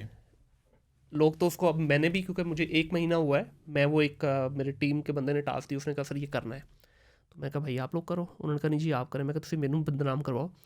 पहले मैंने किया ट्राई दुबई के अंदर, वो अब लोग वहाँ बैठते हैं, फजूल की हरकतें करते हैं, सब कुछ करते हैं, मेरी वो पर्सनैलिटी का हिस्सा नहीं है, ना मैं चाहते हुए भी नहीं कर सकता। तो मैंने कहा यार सर्वाइवल किस तरह होगा। अब मैं उस पर क्या चीज़ ट्राई करना चाह रहा हूँ, या क्या चीज़ मैंने ऑब्जर्व की है कि भाई इसके ऊपर आप किस तरह से अपनी प्रोडक्ट करोगे। मैंने कुछ एज ए इन्फ्लुएंसर अपनी प्रोडक्ट को ऐड किया, बट अनफॉर्चुनेटली इस वक्त दुबई के अंदर वो अलाउ नहीं है, तो मेरी हुई वो सऊदीया से, तो मुझे स्ट्राइक आ गया उस पर। अदरवाइज जो नेक्स्ट गेम होने वाली है, 2 लोग आपस में लाइव बैठे हुए हैं और बीच में आपकी प्रोडक्ट इंडोर्समेंट होने वाली है। यस सर, ये हो रही नेक्स्ट लेवल की गेम अब। Yes, this is gonna happen. एक तरफ से आपको गिफ्टिंग आ रही है और दूसरी तरफ से you are dealing with a serious business. मैं इसके ऊपर काम कर रहा था। ये इसमें जैसे जैसे आपकी इश्यूज रिजॉल्व होते जाएंगे, it will be a next game. लेकिन इसमें एक्सपेरिमेंट करने चाहिए, इट्स अ न्यू वर्ल्ड। बिल्कुल बिल्कुल। और लेकिन एग्जिस्ट फिर भी अमेजोन वहीं एक रियलिटी ये करता है, जो लोग उस पर काम कर रहे हैं they can do that.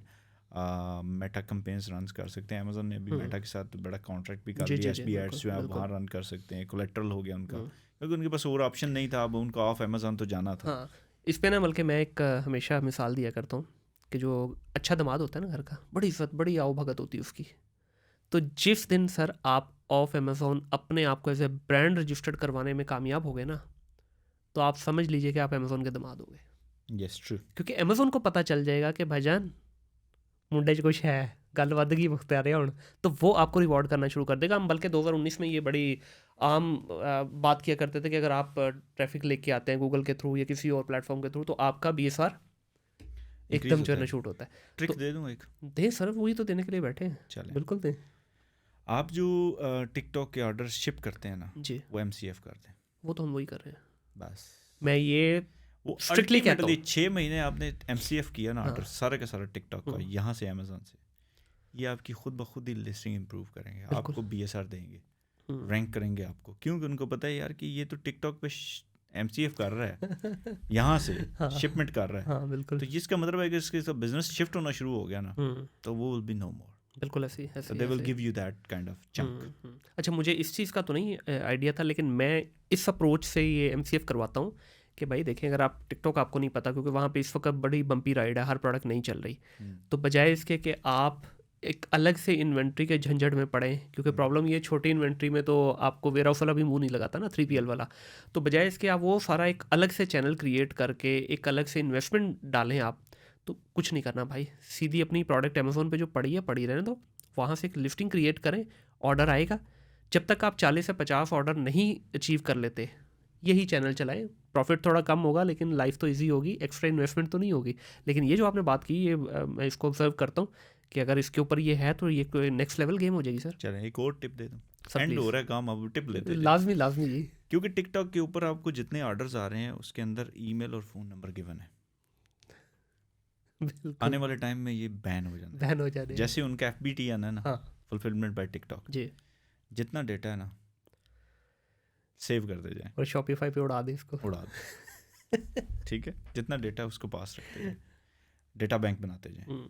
That's where this is your asset. बिल्कुल ठीक है, लेकिन ये टिकटॉक पे ख़त्म होगा। एक डेफिनेटली। टाइम पे अमेजोन पे भी FPM पे ये डेटा मिलता बिल्कुल होता ऐसे ही है। था, फिर उसके बाद उन्होंने बैन कर दिया। तो टिकटॉक ये डेटा शेयर कर रहा है अभी, क्योंकि they are much busy into other things, growth में, लेकिन अल्टीमेटली वो ये ख़त्म कर दें। बिल्कुल ऐसे। और जान भाई, हम लोगों को ना एज ए नेशन ये चीज़ अंडरस्टैंड करनी चाहिए कि डेटा की जो क्रिटिकलिटी है ना, पूरी दुनिया में इस वक्त जंग ही डेटा की चल रही है। ठीक है, और तो कुछ है ही नहीं। तो डेटा कितना इंपॉर्टेंट है, अगर हमारे बच्चों को या हमारे ब्रांड ओनर्स को ये समझ आ जाए तो फिर हमारे लिए नई प्रोडक्ट लॉन्च करना कोई मसला ही नहीं है। ख़ास तौर पे मैं शॉपिफाई की बात करूँ, शॉपिफाई पे आपको चाहिए क्या? अगर आपको ऑथेंटिक डेटा मिल जाए तो आप तो पहले दिन से गोल्ड माइन में बैठे हैं। ठीक है, तो ये वहाँ से यूटिलाइज करें, शॉपिफाई के थ्रू भी आप गेम ऑन कर सकते हैं। ये एक perspective, this is very good thing. इसको आप एक अनदर लेवल पे भी लेके जा सकते हैं। आपके पास लेट्स से 4000 बायर्स का डेटा मिल गया आपको टिकटॉक से। उस डेटा पे बहुत सारी एजेंसीज अवेलेबल हैं, आप उनको भेजें, वो आपको उसके ऊपर कस्टमर एवटार बना के देंगे। बिल्कुल। एक्चुअली जो 4000 लोगों ने आपसे बाय किया, कॉमन इंटरेस्ट क्या थे, हाँ, ये कौन लोग हैं, तो आपको पता चलेगा कि मेरी प्रोडक्ट का एक्चुअली बायर है कौन। वैसे ऑब्वियसली ब्रांड को पता होता है, बट जस्ट टू रीचेक, उसी बाइंग बिहेवियर के इर्द गिर्द आप अपना पोर्टफोलियो बड़ा कर लो। बिल्कुल ऐसे ही है। और वो आपको एक डायरेक्शन मिल जाती है। यस, अब डेटा के साथ, उस डेटा के साथ आप कितनी दफ़ा खेल सकते हो, अब ये तो लंबी डिस्कशन होगी। हाँ बिल्कुल, वो तो अभी पॉकेट साइज पे बेसिकली इसका कंप्लीटली जो लिंक है ना डायरेक्टली आपकी पॉकेट साइज से, जितनी डीप आपकी पॉकेट है उतना फिर डाटा के साथ आप उसके साथ खेलते चलो। हाँ बिल्कुल ऐसे ही। सर, गिव अवेज वाली गेम आप लोगों ने भी खेली हुई है? सारी गेम्स खेली हुई हैं हमने, हर तरह की जो अवेलेबल ऑप्शंस थे हमने, गिव अवेज, प्रमोशंस, सब कुछ किया हुआ है। तो ये 4-5 जो जर्नीज रही ओवरऑल पिछले 10 साल में अमेजोन पे, आपको क्या लगता है सबसे बेहतर बायर के पॉइंट ऑफ व्यू से कौन सा रहा? अभी का टाइम है, बायर इज मोर कंफर्टेबल अभी इस वक्त। यस, लेकिन अभी ये जो आपकी PPC की कॉस्ट इतनी हाई जाना शुरू हो गई। आपने बायर नहीं, मैं सेलर बायर नहीं, सेलर की बात हो रही है। सेलर का जो खुशाइंद किस्म का खुशहाली वाला पीरियड था ना, वो था 17 और बाय कोविड 2020 ठीक तक है, कोविड वाला पैच तो मैं समझता हूं में उन्होंने चीज़ें शिफ्ट करना शुरू की हैं, रिव्यूज़ की सारी स्ट्रेटजीज उन्होंने इम्प्रूव करना शुरू की हैं, फिर सेलर के लिए ग्राउंड स्क्वीज्ड होती चली गई है। और primarily Amazon is buyer focused company, not seller focused company. ठीक है, वो कहते हैं सिर दा साईं बायर है, सेलर नहीं। ठीक है, तो वो उसको मानते हैं। तो ओबियसली सेलर्स की प्रॉफिटेबिलिटी जो है ना वो स्क्वीज्ड हुई है बहुत ज़्यादा, हमने विटनेस की है। और लेकिन बायर्स के पास, अब सेलर्स के पास अदर ऑप्शंस भी हैं, they can go for that. लेकिन शॉपिफाई या अदर अपनी वेबसाइट का जो ऑप्शन है उसकी वैसे CPA बड़ी हाई है, cost per acquisition is very high. Journey है पूरी, वो तो पूरी जर्नी है, स्टफ एक ब्रांड के लिए वहाँ एस्टेब्लिश करना। बिल्कुल। लेकिन जो एक ब्रांड है उसको डिस्ट्रीब्यूशन साइड पे भी सोचना चाहिए। जो पूरी जो रिटेल की दुनिया है वो तकरीबन आपका 82% है, और सिर्फ 18% जो है वो आपकी ई कॉमर्स की दुनिया, ऑनलाइन जो बाय करते हैं। बाकी 82% अभी भी जाके शेल्फ से बाय करते हैं। और ये जो अमेज़ोन की चुदराहट है, इसके बारे में आप क्या कहना चाहेंगे? जैसे ही कोई थोड़ा सा ब्रांड बड़ा होता है वो खुद बीच में जंप इन कर जाता है और आपको ऐसा टफ कंपटीशन देता है कि आप सोच भी नहीं सकते। फिर देखिए, अमेज़न का एक अपना इकोसिस्टम है, ऑफ कोर्स वो अपनी कंपनी को तो ऑब्वियसली उनकी पहली प्रायोरिटी या लेकिन सर एथिकल वैल्यूज़ भी तो कुछ चीज़ है ना। जिस तरह शायद एंकर ब्रांड है जिसको इन्होंने डंडा दिया था, ठीक है, दुनिया का बड़ा ब्रांड है जी। एंकर ब्रांड चाइनीज़ का ब्रांड था, और उसको उन्होंने वो आई गेस एयरपॉड्स और ये वाली सारी प्रोडक्ट्स ही इलेक्ट्रॉनिक की, तो उन्होंने उड़ा के उसको रख दिया। उसकी बिजनेस स्टडी सामने हमारे पड़ी हुई है। लेकिन देखें, ऑनेस्टली ब्रांड्स जो बिल्ड होते हैं और उनकी total dependability on a platform dangerous है। ब्रांड को खुद भी सोचना चाहिए कि हमारे अदर जो हमारा बायर खाली अमेज़न पे तो नहीं बैठा हुआ ना, बिल्कुल, हमारा बायर शेल्फ पे भी देख रहा है, हमारा बायर सोशल कॉमर्स पे भी देख रहा है। तो आप हर जगह अपनी पॉकेट जो है ना वो उसको सेट करें। सही बीइंग ब्रांड ओनर उसको सोचें। आप fully dependent on one platform नहीं हो सकते, नहीं हो सकते। आपको एक का फिगर वैसे बड़ा खतरनाक है। ना वैसे भी अपने पाँव पे कुल्हाड़ी मारने वाली बात है, सीधी बात है। लास्ट में सर जी, जो अभी ये ब्रांड एक्विजिशन और ये जो सारा जो ब्रांड जो फ्लिपिंग और ये जो सारी कहानियाँ हुई, और इस वक्त कहीं पे चोई साहब जो आए थे ग्राउंड में खेलने के लिए वो नज़र ही नहीं आ रहे, इस सारे के बारे में क्या कहना चाहेंगे? यूएस मार्केट की आप बात कर रहे हैं, ओवरऑल पूरे मतलब वर्ल्ड वाइड जो हुआ है सारा कुछ। देखिए इसमें एक बहुत बड़ा फैक्टर जो है ना वो कोविड था। कोविड के अंदर जो यूएस गवर्नमेंट थी उन्होंने बहुत ज़्यादा पैसा पंप इन किया जो इकॉनमी को बूस्ट करने के लिए था। और वहाँ जो एक्विटी जो प्राइवेट एक्विटी फर्म्स थी, पीईज, उनके पास इंश्योरेंस की बड़ा फंडिंग अवेलेबल थी। तकरीबन $8 बिलियन तक उन्होंने पंप इन किया डिफरेंट इंडस्ट्रीज में। लेकिन $8 बिलियन जो है ना ई कॉमर्स के हिस्से में आया, और उसके अंदर प्लेयर्स इमर्ज हुए जिन्होंने they got that private equities funds in their hand. अब वो दे वर नॉट गुड ऑपरेटर्स, ठीक है, वो अच्छे ऑपरेटर्स नहीं थे। बिल्कुल सही है। उनको डायनामिक्स का नहीं पता था, वो ऑपरेट नहीं कर पाए। अनफॉर्चुनेटली जो एजेंसीज थी वो फंडिंग नहीं ले सकी।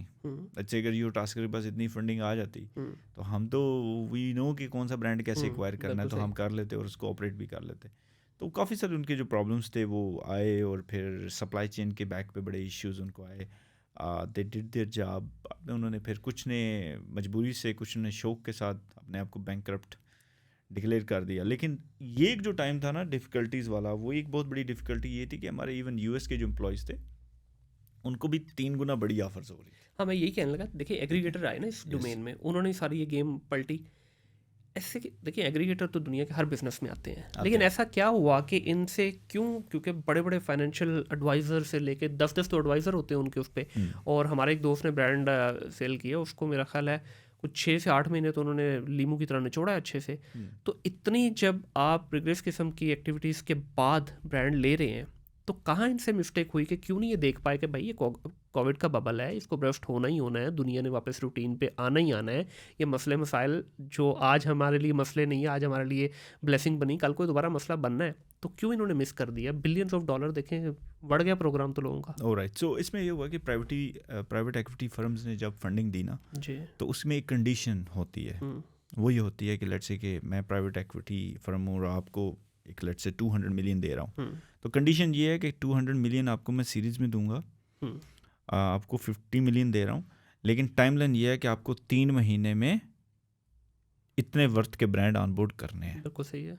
तो अब इनके पास ये जो टाइमलाइन थी ना, ये वहाँ पहला प्रॉब्लम शुरू हुआ कि ये उसको प्रॉपर जो वेटिंग प्रोसेस था, चेक करने का, एनालिसिस का जो टाइम था, वो बहुत कम ब्रैकेट थी। ठीक है, उसके अंदर इनके ऊपर प्रेशर था इन्वेस्टर का, और उन्होंने फिर वो ब्रांड उठा लिए सिर्फ ये दिखाने के लिए कि हमने ब्रांड ले लिए हैं, अब अगला 100 मिलियन सीरीज का जो है वो रिलीज करो। सेंसिबल अप्रोच तो नहीं है ना, मतलब देखिए, लेकिन दुनिया में प्रैक्टिस यही है।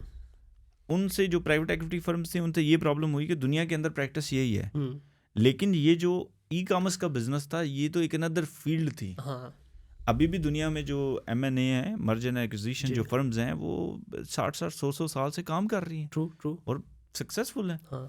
वो एक ट्रेडिशनल 15-20 गैस स्टेशन का एक कंपनी है जिसके पास 15 गैस स्टेशन है, उसको एक्वायर कर लेते हैं। ऐसे ही है, वेरी इजी। और वेस्ट में तो बड़ा कॉमन है ये, हमारे यहाँ तो है ना, जो बिजनेस डूबता है तो उसको बेचा जाता है, वहाँ पे जो बिजनेस प्रॉफिटेबल होता है उसको बेचा जाता है। और यूर टास्कर के अगर आप देखें तो आर्टिकल्स उस टाइम के 2020 के लास्ट के और 2021 के स्टार्ट के अगर आर्टिकल्स मैं आपको दिखाऊं तो उसमें हमने ये स्टेटमेंट दी थी कि aggregators are not the best operators. ठीक है, ये हमारी लाइन थी। सही। हमने उस टाइम क्लेम किया था उस पर, बल्कि हमें बड़ा बैश भी किया गया, बड़ा वहाँ हमारे पर क्रिटिसाइज किया गया कि व्हाट यू आर सेइंग, दुम पे पाँव रख दिया ना आपने, क्योंकि हमें लग रहा था कि दे आर नॉट ऑपरेटर्स। तो वो उस टाइम उन्होंने एक वाइब दी कि यार ये क्योंकि ये एक एजेंसी ओनर है, ये चाह रहे हैं कि कोई एग्रीगेटर इनको ऑन स्टेक ले, साथ ले, और इनको भी कुछ पैसा खिलाए, तो ये चाह रहे थे। लेकिन वो फिर स्टेटमेंट ट्रू साबित हुई 2022 के एंड तक। सही, बिल्कुल सही। 23 के मिड तक वो सारा बबल बस्ट कर गया। तो they were not operators, wrong brands on board हुए, वो इतने बड़े ब्रांड को एंगेज ही नहीं कर पाए। यकीन माने, मैं एडमिट करता हूँ कि हम एक इतनी अच्छी एजेंसी ओनर हूँ, लेकिन जब पिछले साल 2022 के एंड और 23 के स्टार्ट में हम जब ब्रांड एक्वायर किया हमने, ठीक है, और यकीन माने कि वो ब्रांड भी इतना कोई बड़ा ब्रांड नहीं, 6-8 उसके एसक्यूज़ थे, ठीक है, और मैं उसको एज ए ब्रांड मैनेजर खुद जब मैंने एक्वायर करके उसको मैंने चलाना शुरू किया तो यकीन मैंने लग पता गया। अच्छा। और फिर मुझे एहसास हुआ कि ऑपरेटर और एजेंसी ओनर होने में बड़ा फ़र्क है, ब्रांड ओनर होने में बड़ा फ़र्क है, लेकिन हमने कैप्चर कर लिया। हमने उसके बाद फिर 2 ब्रांड और इंक्यूबेट किए साथ। It's a whole journey out there. लेकिन जो एग्रीगेटर्स थे उनका एक बड़ा प्रॉब्लम जल्दी ब्रांड उठाना, फिर वो ऑपरेट करने में उनको प्रॉब्लम आई, फिर उनको चाइना से जो तीसरा बड़ा झटका लगा सप्लाई चेन का बिल्कुल, कि वो स्लो हो गई। तो ये तीनों चीज़ों में वो बैलेंस ही नहीं कर पाए। फिर एक और प्रॉब्लम ये थी कि उनको जब तीसरी सीरीज़ की फंडिंग मिल गई तो अब उनको ऑपरेशंस में रहने के लिए एक चौथी फंडिंग चाहिए थी जो कि वहाँ में मौजूद नहीं है, काम नहीं है। तो किसी ने उनको फिर वो चौथी बार फंडिंग नहीं दी। सही। तो उनको फिर ब्रांड जो है ना सस्ते दामों आगे बेचने पड़े। अच्छा, अब जहाँ के अब टाइम है सेलर्स के डाउनफॉल का, सेलर्स टफ हैं, उनके हालात टफ चल रहे हैं, तो now it's the best time for acquisitions. लेकिन अभी बंद हो गई, लेकिन अब उस लेवल की एक्विजिशन नहीं हो रही, लेकिन अभी राइट टाइम है। हाँ। अभी जिस ब्रांड की प्रॉफिटेबिलिटी 25% थी अब उसकी 10% है। 25% पे अगर आपने उसे 5 मल्टीपल्स देने थे और 25% पे लेट से उसको पूरे साल में वो नेट प्रॉफिटेबिलिटी बनाता था $1,00,000, ठीक है, अगर वो उसकी अब 10% प्रॉफिटेबिलिटी पे लेके जाए तो ये तकरीबन 33,000 या 35,000 बनती है, ठीक है। अगर वो 5 मल्टीपल लगाएं तो वो उस हिसाब से 500,000 का ब्रांड बन जाता है। बिल्कुल। अभी वो करे तो वो तकरीबन 35, 70 और तकरीबन $2,00,000 में ब्रांड मिल जाएगा। $3,00,000 का फर्क है। ऐसे एक इन्वेस्टर जो कि खुद टेक नहीं है उसको आप क्या सजेस्ट करेंगे कि क्या उसको एक अपना प्राइवेट लेवल प्रोडक्ट लॉन्च करके ब्रांडिंग की तरफ जाना चाहिए, पूरा एक ब्रांड बिल्डिंग की तरफ जाना चाहिए, या कोई चलता चलाता ब्रांड ले ले? सर वो एक अच्छी एजेंसी पकड़े, ठीक है, उसके साथ गपशप लगाए और उनको कहे कि जी मैंने ब्रांड लॉन्च करना है, तो मैं का वर्ड निकाल के हम लॉन्च करते हैं, ठीक है, let's have a skin in the game. मैं लेट्स से 70% आ जाता हूँ इन्वेस्टर, आप 30% आ जाओ। सही। अगर उसमें दम हम होगा ना एजेंसी ओनर में तो वो कहेगा लेट्स डू इट। सही। नहीं होगा तो भाग जाएगा। लेकिन इसके ऊपर भी अगर मैं पाकिस्तान की बात करूँ, इंटरनेशनली प्योरली लोकल की बात करूँ, मेरे साथ हुआ, अवैस के साथ हुआ और हमारे कई दोस्तों के साथ हुआ, 90% इन्वेस्टर जो आए थे भाग गए।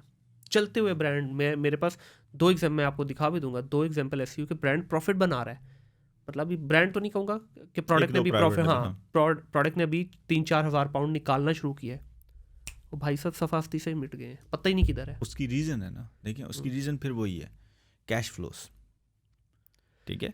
एक बंदा मेरे पास आता है ना, मुझे आके कहता है, मुझे भी अब रोज़ मिलते हैं, कहता है मेरे पास $1,00,000 है, मैंने ब्रांड स्टार्ट करना। तो मैं ये देखता हूँ कि $1,00,000 के बैक पे इसके पास कितना और पैसा है, ठीक है। $1,00,000 में हमारी कैलकुलेशन है, हम इसकी 6-7 प्रोडक्ट लॉन्च कर देते हैं, $15-20 हज़ार एक प्रोडक्ट का लगा, 5 प्रोडक्ट $1,00,000 हो गई। That's a wrong approach. हो सकता है उसकी $30,000 में 2 प्रोडक्ट लॉन्च करें, बाकी other $70,000 is for the rainy days and to reach the break even. सही। लेकिन मसला वही है, जिस तरह डॉक्टर के पास जाके अगर आप बताएंगे नहीं एज ए पेशेंट कि भाई आपका मसला क्या है, तो डॉक्टर तो आपको वही बताएगा, ट्रीट करेगा जो आपने बताना है। यहाँ जैसी चॉइस आप आते हो, मसला ही कोई नहीं, लैंड क्रूजर खड़ी पीछे है, डाले बेच देंगे, लेकिन जब एक्चुअल में उसकी ज़रूरत पड़ती है तो पीछे से भाग जाता है। एक ये भी रीज़न है, और पाकिस्तानी मार्केट से तो मेरी इतना वास्ता नहीं है, हम तो बड़े शल में रहे हैं। अब आप लोगों से हमारी बातचीत होना शुरू हुई है तो मुझे तो एक अनदर वर्ल्ड नज़र आई है।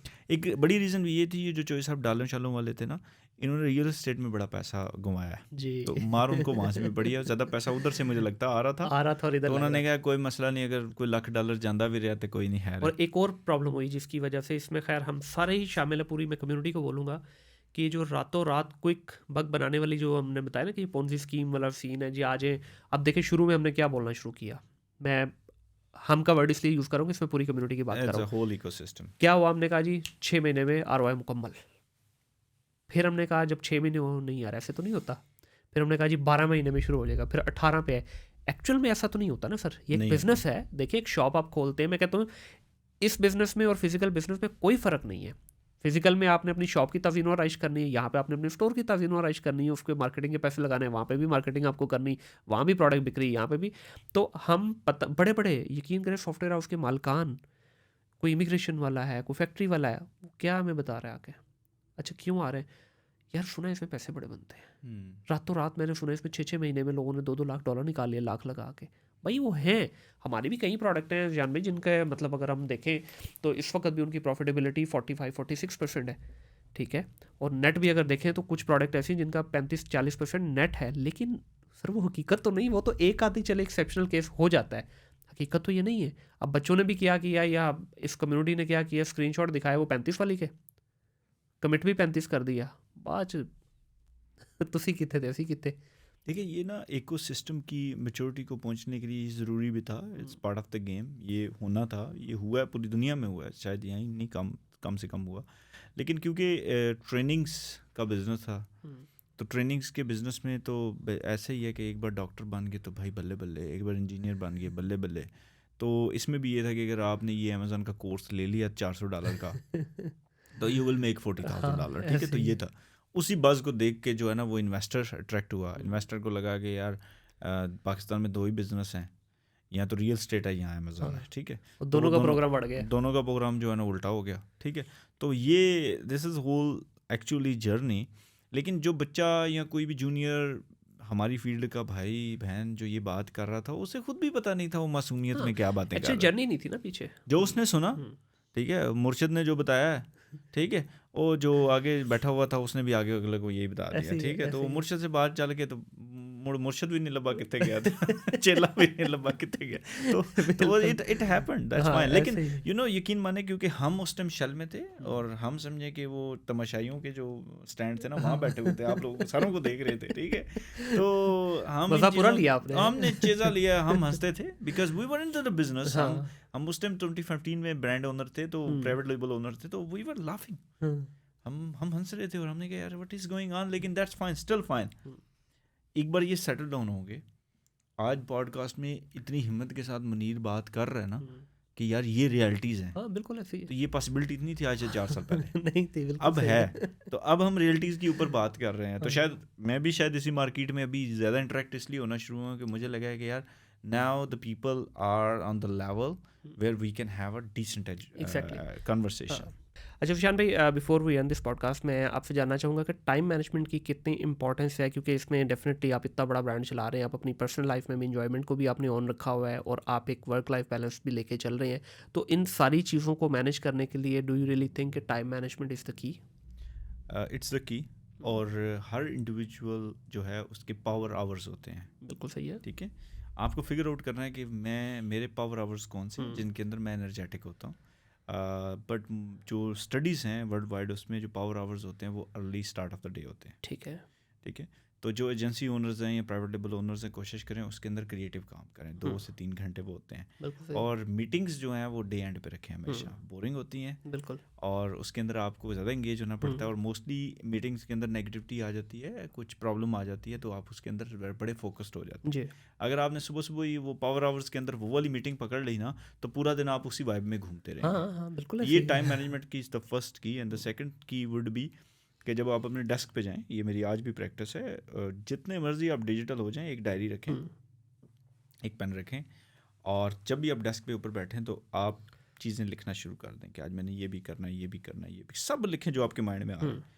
फिर उसके बाद उस डायरी को वहाँ रखें, ईमेल्स पढ़नी शुरू करें, वहाँ भी आपको कुछ टास्क मिल गए वो भी लिखें, फिर व्हाट्सएप खोलें, जो वो हैं वो भी लिखें, 20, 21, 25 टास्क आपके बन जाएंगे, फिर उसके बाद काम करना शुरू करें। ये आपको 20-30 मिनट चाहिए करने में, काम ना शुरू करें कितना भी अर्जेंट है। फिर उसके बाद जब आप काम करना शुरू करेंगे तो टू डू लिस्ट में डाल दें और टिक करते जाएं, ये भी कर लिया, ये भी कर लिया, ये भी कर लिया। डे एंड पे आपको लगता है मैंने 16 काम कर लिए हैं, 6 रह गए हैं, तो 6 आप रख लें, अगले दिन वहीं से फिर बैलेंस फॉरवर्ड के तौर पर उससे फिर वहीं से शुरू करेंगे, लास्ट डे ये छोड़े थे, बिल्कुल। तो दिस इज़ द की विच manually you can do that. फिर आप टू डू लिस्ट अपनी यूज़ कर सकते हैं, you can use many task. मैं ये कहता हूँ कि लिखें ज़रूर, चाहे वो डिजिटली लिख लें या डायरी पे लिख लें, आपकी मर्जी, लेकिन डायरी पे लिखने से थोड़ा सा फील आपको बड़ी डिफरेंट फील आती है क्योंकि आप अपने हाथ से लिखते हो, आपका ब्रेन उसको एक्सेप्ट करता है। फिर उसको आप डिजिटल भी लिख लें, अपने टास्क लिस्ट में डाल दें, उसको अचीव करें। डे एंड पे आपको अकम्पलिशमेंट्स बताऊँ मैंने क्या किया। बिल्कुल सही। लास्ट में सर कोई हमारे सुनने वाले बच्चों को कोई मशवरा देना चाहेंगे कि ये जो, क्योंकि डेफिनेटली जब एक किसी ऐसे सक्सेसफुल इंसान के मुंह से कोई बात निकलती है ना जिसने एक अपनी पीक अचीव की हो या एक ऑलरेडी हाइट पे हो, तो डेफिनेटली वो दिलों तक उसका सफ़र जो है ना तय होता है। तो कोई ऐसा मशवरा हमारे बच्चों को देना चाहिए? परसिस्टेंट रहें, मुश्किलात आपको ज़रूर आएंगी, आपको ख़ुद के ऊपर भी डाउट होगा, अपने फ़ैसलों पे भी डाउट होगा, लेकिन परसिस्टेंट रहें और टारगेट एंड डेस्टिनेशन जो है ना अपना रखें, और किसी के मुंह को लाल देख के अपने मुंह पे चपेड़ मार के लाल नहीं करना। और अगर आप काम कर रहे हैं and you have like $4,000 in your pocket, $40,000 वाला बंदा मिले उसके साथ हसद नहीं करनी, माशाल्लाह, और फिर कहना अल्हम्दुलिल्लाह, I am making good as well and good for you. बिल्कुल ऐसे। ये चीज़ मैंने अभी जब मेरा एक्सपोजर हुआ है, वैसे भी मुझे थोड़ी देर पहले मिला, तो उसने मेरे से क्वेश्चन किया कि जी आपका इस मार्केट से अभी इंट्रैक्शन हुआ है, तो आप एक पुराने प्लेयर हैं, इस मार्केट में भी मिलना हमें अभी शुरू हुए हैं, तो व्हाट डू यू थिंक, आप एक बार से क्या देखते हैं? तो मैंने कहा यार ये मैं देख रहा हूँ कि ये एक प्रॉब्लम मौजूद है यहाँ के, जो ना पैसे की रेस है, नाशुक्री वाला एलिमेंट, नाशुक्री वाला एलिमेंट है, ग्रेटफुल नहीं है। और तो पूरी नेशन में चल रहा है ना। $4,000 जो बना रहा है, उसको जो 40 वाला है वो कहता है बस मैं 40 वाले का कुछ खींच लूँ, मैं 40 को क्रॉस कर दूँ। तो ये competition it's can be a healthy one, लेकिन उसमें जो शुक्र वाला एलिमेंट है वो अपने अंदर रखें। ये बड़ी वैलिड बात है आपकी। देखिए, ख्वाब हमेशा बड़ा देखना है। अगर मर्सिडीज चलानी है ना तो उसके बारे में पता होगा तो आप उसके लिए कुछ तगोदो करोगे, कुछ मेहनत करोगे, लेकिन हसद वाली नज़र से अगर मर्सिडीज देखोगे तो कभी भी नहीं मिलेगी। और दूसरा ये है कि आपकी लाइफ के अंदर जो फिगर्स है ना 30, इसको मैं ये कहता हूँ कि आपके पास 30 का मतलब ये है कि तीन का फिक्र हिंसा इसमें आता है, तो 3 का मतलब ये है कि 3 सोर्स ऑफ इनकम होने चाहिए। ठीक है, बिल्कुल सही है। 4 के फिगर का मतलब है 4 सोर्स ऑफ इनकम होने चाहिए। ठीक है। और 5 में आप 5 भी कर सकते हैं। बिल्कुल सही है। पर 6 में जाके छक्का लग गया बस। बिल्कुल सही है। तो ये if you don't have that, then आपकी इक्वेशन जो है ना वो कंप्लीट नहीं, बिल्कुल ऐसे। Have to have it. अभी ये देखें, वर्ल्ड वाइड थ्योरीज पढ़ी हैं। अब 2008 में मैं आई वाज इन दुबई, तो उस वक्त जो रिसेशन आई, जितनी कंपनीज का सिंगल डोमेन में बिजनेसेस थे सब डूब गई। जो मल्टीपल डोमेन्स में थे वो बल्कि ग्रो कर गई, कि अगर उनकी 2 नीचे हैं तो 4 ऊपर जा रही थी, 4 नीचे हैं तो 6 ऊपर जा रही थी। तो ये मतलब अब 2015 में भी यही हुआ।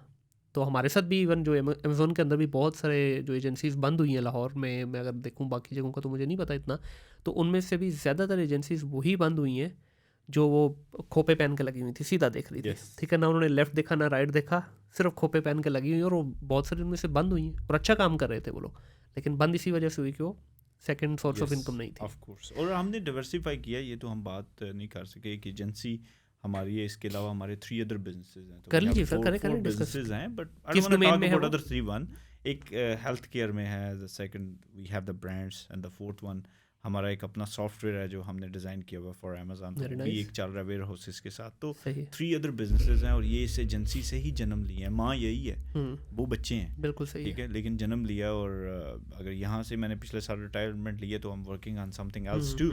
तो आपको but you still in digital, right? Still all things are in digital, जो कोर है हमारी। ये वही बात जो मैंने पहले की है कि अपनी डोमेन से प्यार करें, प्लेटफॉर्म से प्यार नहीं करना। Yes of course. और डिजिटल वाले बंदे को ना, ये जिस चक्रों में पिछले साल 2 साल पहले लोग पढ़े हैं ना, रियल स्टेट वाले, वो इसमें भी नहीं पढ़ना।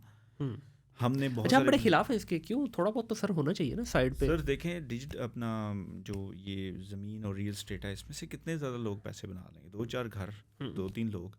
लेकिन जब आप डिजिटल में आते हैं तो इतने लोगों का आपका इकोसिस्टम साथ चलता है, तो यू एक्चुअली जनरेट मनी, और फिर उनको भी फ़ायदा होता है। हाँ, वो एक आपकी कोर है, वो बिल्कुल कोर है। और real estate like it's good, लेकिन अगर आप किसी एस्टेब्लिश्ड कंट्री में करते हैं, पाकिस्तान में वी नेवर इनटू इट। हमारे जिन दोस्तों ने 3 साल पहले हमें आके पिच किया ना कि ये फलां प्लाजा और ये वो पैसे हैं तो लगा दो, उन सारों को हमने पकड़ के ब्रांड लेके दिए। सर लेकिन मज़े की बात, तो पाकिस्तान के अंदर जितने अमीर लोग हुए हैं पिछले 20 साल के अंदर, वो हुए भी रियल स्टेट से ही हैं। चूना भी लोगों को इधर से ही लगा है, और लोगों की एक्चुअल वेल्थ जिसको कहते हैं, वेल्थ बनी भी है। बड़े बड़े लोगों ने अपनी फैक्ट्रियाँ बंद करके उसके अंदर जो है प्लॉटिंग करके बेचा है। But I always say it's not for me. हाँ, ये भी है। और दूसरा ये भी मैं कह सकता हूँ कि ये हर एक के लिए भी नहीं है। ठीक है, थोड़ा वाइज हो गई, खोपे उतार के देखना है इसको। आप डिजिटल में, you are into the digital world, आप कंप्यूटर पे आपकी एक्सेस है। इसके अंदर आपको जो है ना वो जाके लोगों को पढ़ना है, सिस्टम को समझना है, आपको दबदबा चाहिए, बड़े काम चाहिए, ज़मीन संभालनी भी है आपने। तो इट्स अनदर वर्ल्ड। ये ना हो कि आप क्लाइंट की मीटिंग ले रही हो, उधर जनाब वो चला के मकान चल आपके चले भी जाएं, कब्जा भी हो जाए, सुबह आपने डीसी ऑफिस भी जाना है, तो फिर क्या करेंगे?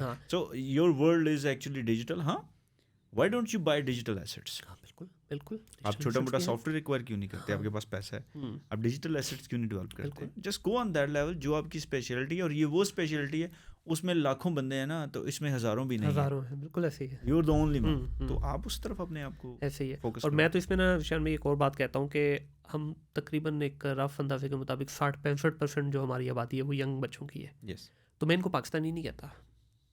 25 करोड़ में से एक्सपैट्स में नहीं है सर, जो ये 25 करोड़ में से ना जो हमारे 60% बच्चे हैं ये ग्लोबल सिटीज़न है सर, ये इंटरनेट के सिटीज़न है। यस, ये पासपोर्ट तो सिर्फ एक डॉक्यूमेंट है फॉर ट्रैवलिंग पर्पस, लेकिन ओवरऑल ये एक डिजिटल दौर के बच्चे हैं। यहाँ से बैठ के यूएस में डॉलर कमा रहा है बच्चा, रियाल कमा रहा है, पाउंड कमा रहा है, दिरहम कमा रहा है, कोई बाउंड्रीज नहीं है। इवन मज़ेदार बात कि यहाँ से हमारे बच्चे इंडिया में सर्विसेज दे रहे हैं सर। ठीक है, इससे बड़ी और क्या बात होगी सर? ये बच्चों की एक्सेस टू एवरीवेयर ग्लोबल हो गया ना, ग्लोबल हो गया। बहुत शुक्रिया जिशान भाई, आई होप कि हमने सारी चीज़ें कवर कर ली हैं और एक बड़ी मज़ेदार सी डिस्कशन हुई। बड़े अरसे बाद एक ऐसी डिस्कशन हुई जिसमें मैंने भी कुछ थोड़ा ज़रा ज़्यादा ही बोल लिया, तो अब इस पर भी बैशिंग आएगी, तू चुप करके क्यों नहीं बैठा? ये फर्स्ट टाइम मैं ऐसे पॉडकास्ट में आया हूं जहां मुझे लगे नहीं कि कैमरे लगे हुए हैं और हम कोई पॉडकास्ट कर रहे हैं। जज़ाकल्लाह। It was a very healthy and conversation, जो ऐसे लग रहा था कोई दोस्ती या राने में बैठ के हम कन्वर्सेशन। बिल्कुल ऐसे ही है, बिल्कुल ऐसे। क्योंकि और आपकी टीम का बड़ा शुक्रिया सर, आपका बड़ा शुक्रिया आपने दी है, आपका बड़ा शुक्रिया। इट वाज लॉन्ग ड्यू, और आपके जो क्वेश्चन है ना मासूम है, खतरनाक है। जज़ाकल्लाह सर, बहुत शुक्रिया आपका। आप लोगों का भी बहुत शुक्रिया जी। आई होप आप लोगों को ये कन्वर्सेशन पसंद आई होगी, क्योंकि ये पॉडकास्ट से ज़्यादा एक कन्वर्सेशन थी, और पॉडकास्ट का मतलब भी यही है कि कन्वर्सेशन बिटवीन टू पीपल। ठीक है, ये इंटरव्यू नहीं है जहाँ पे मैं सवाल पूछ के चुप करके बैठ जाऊँ, ना ही ये कोई प्लांटेड पॉडकास्ट थी।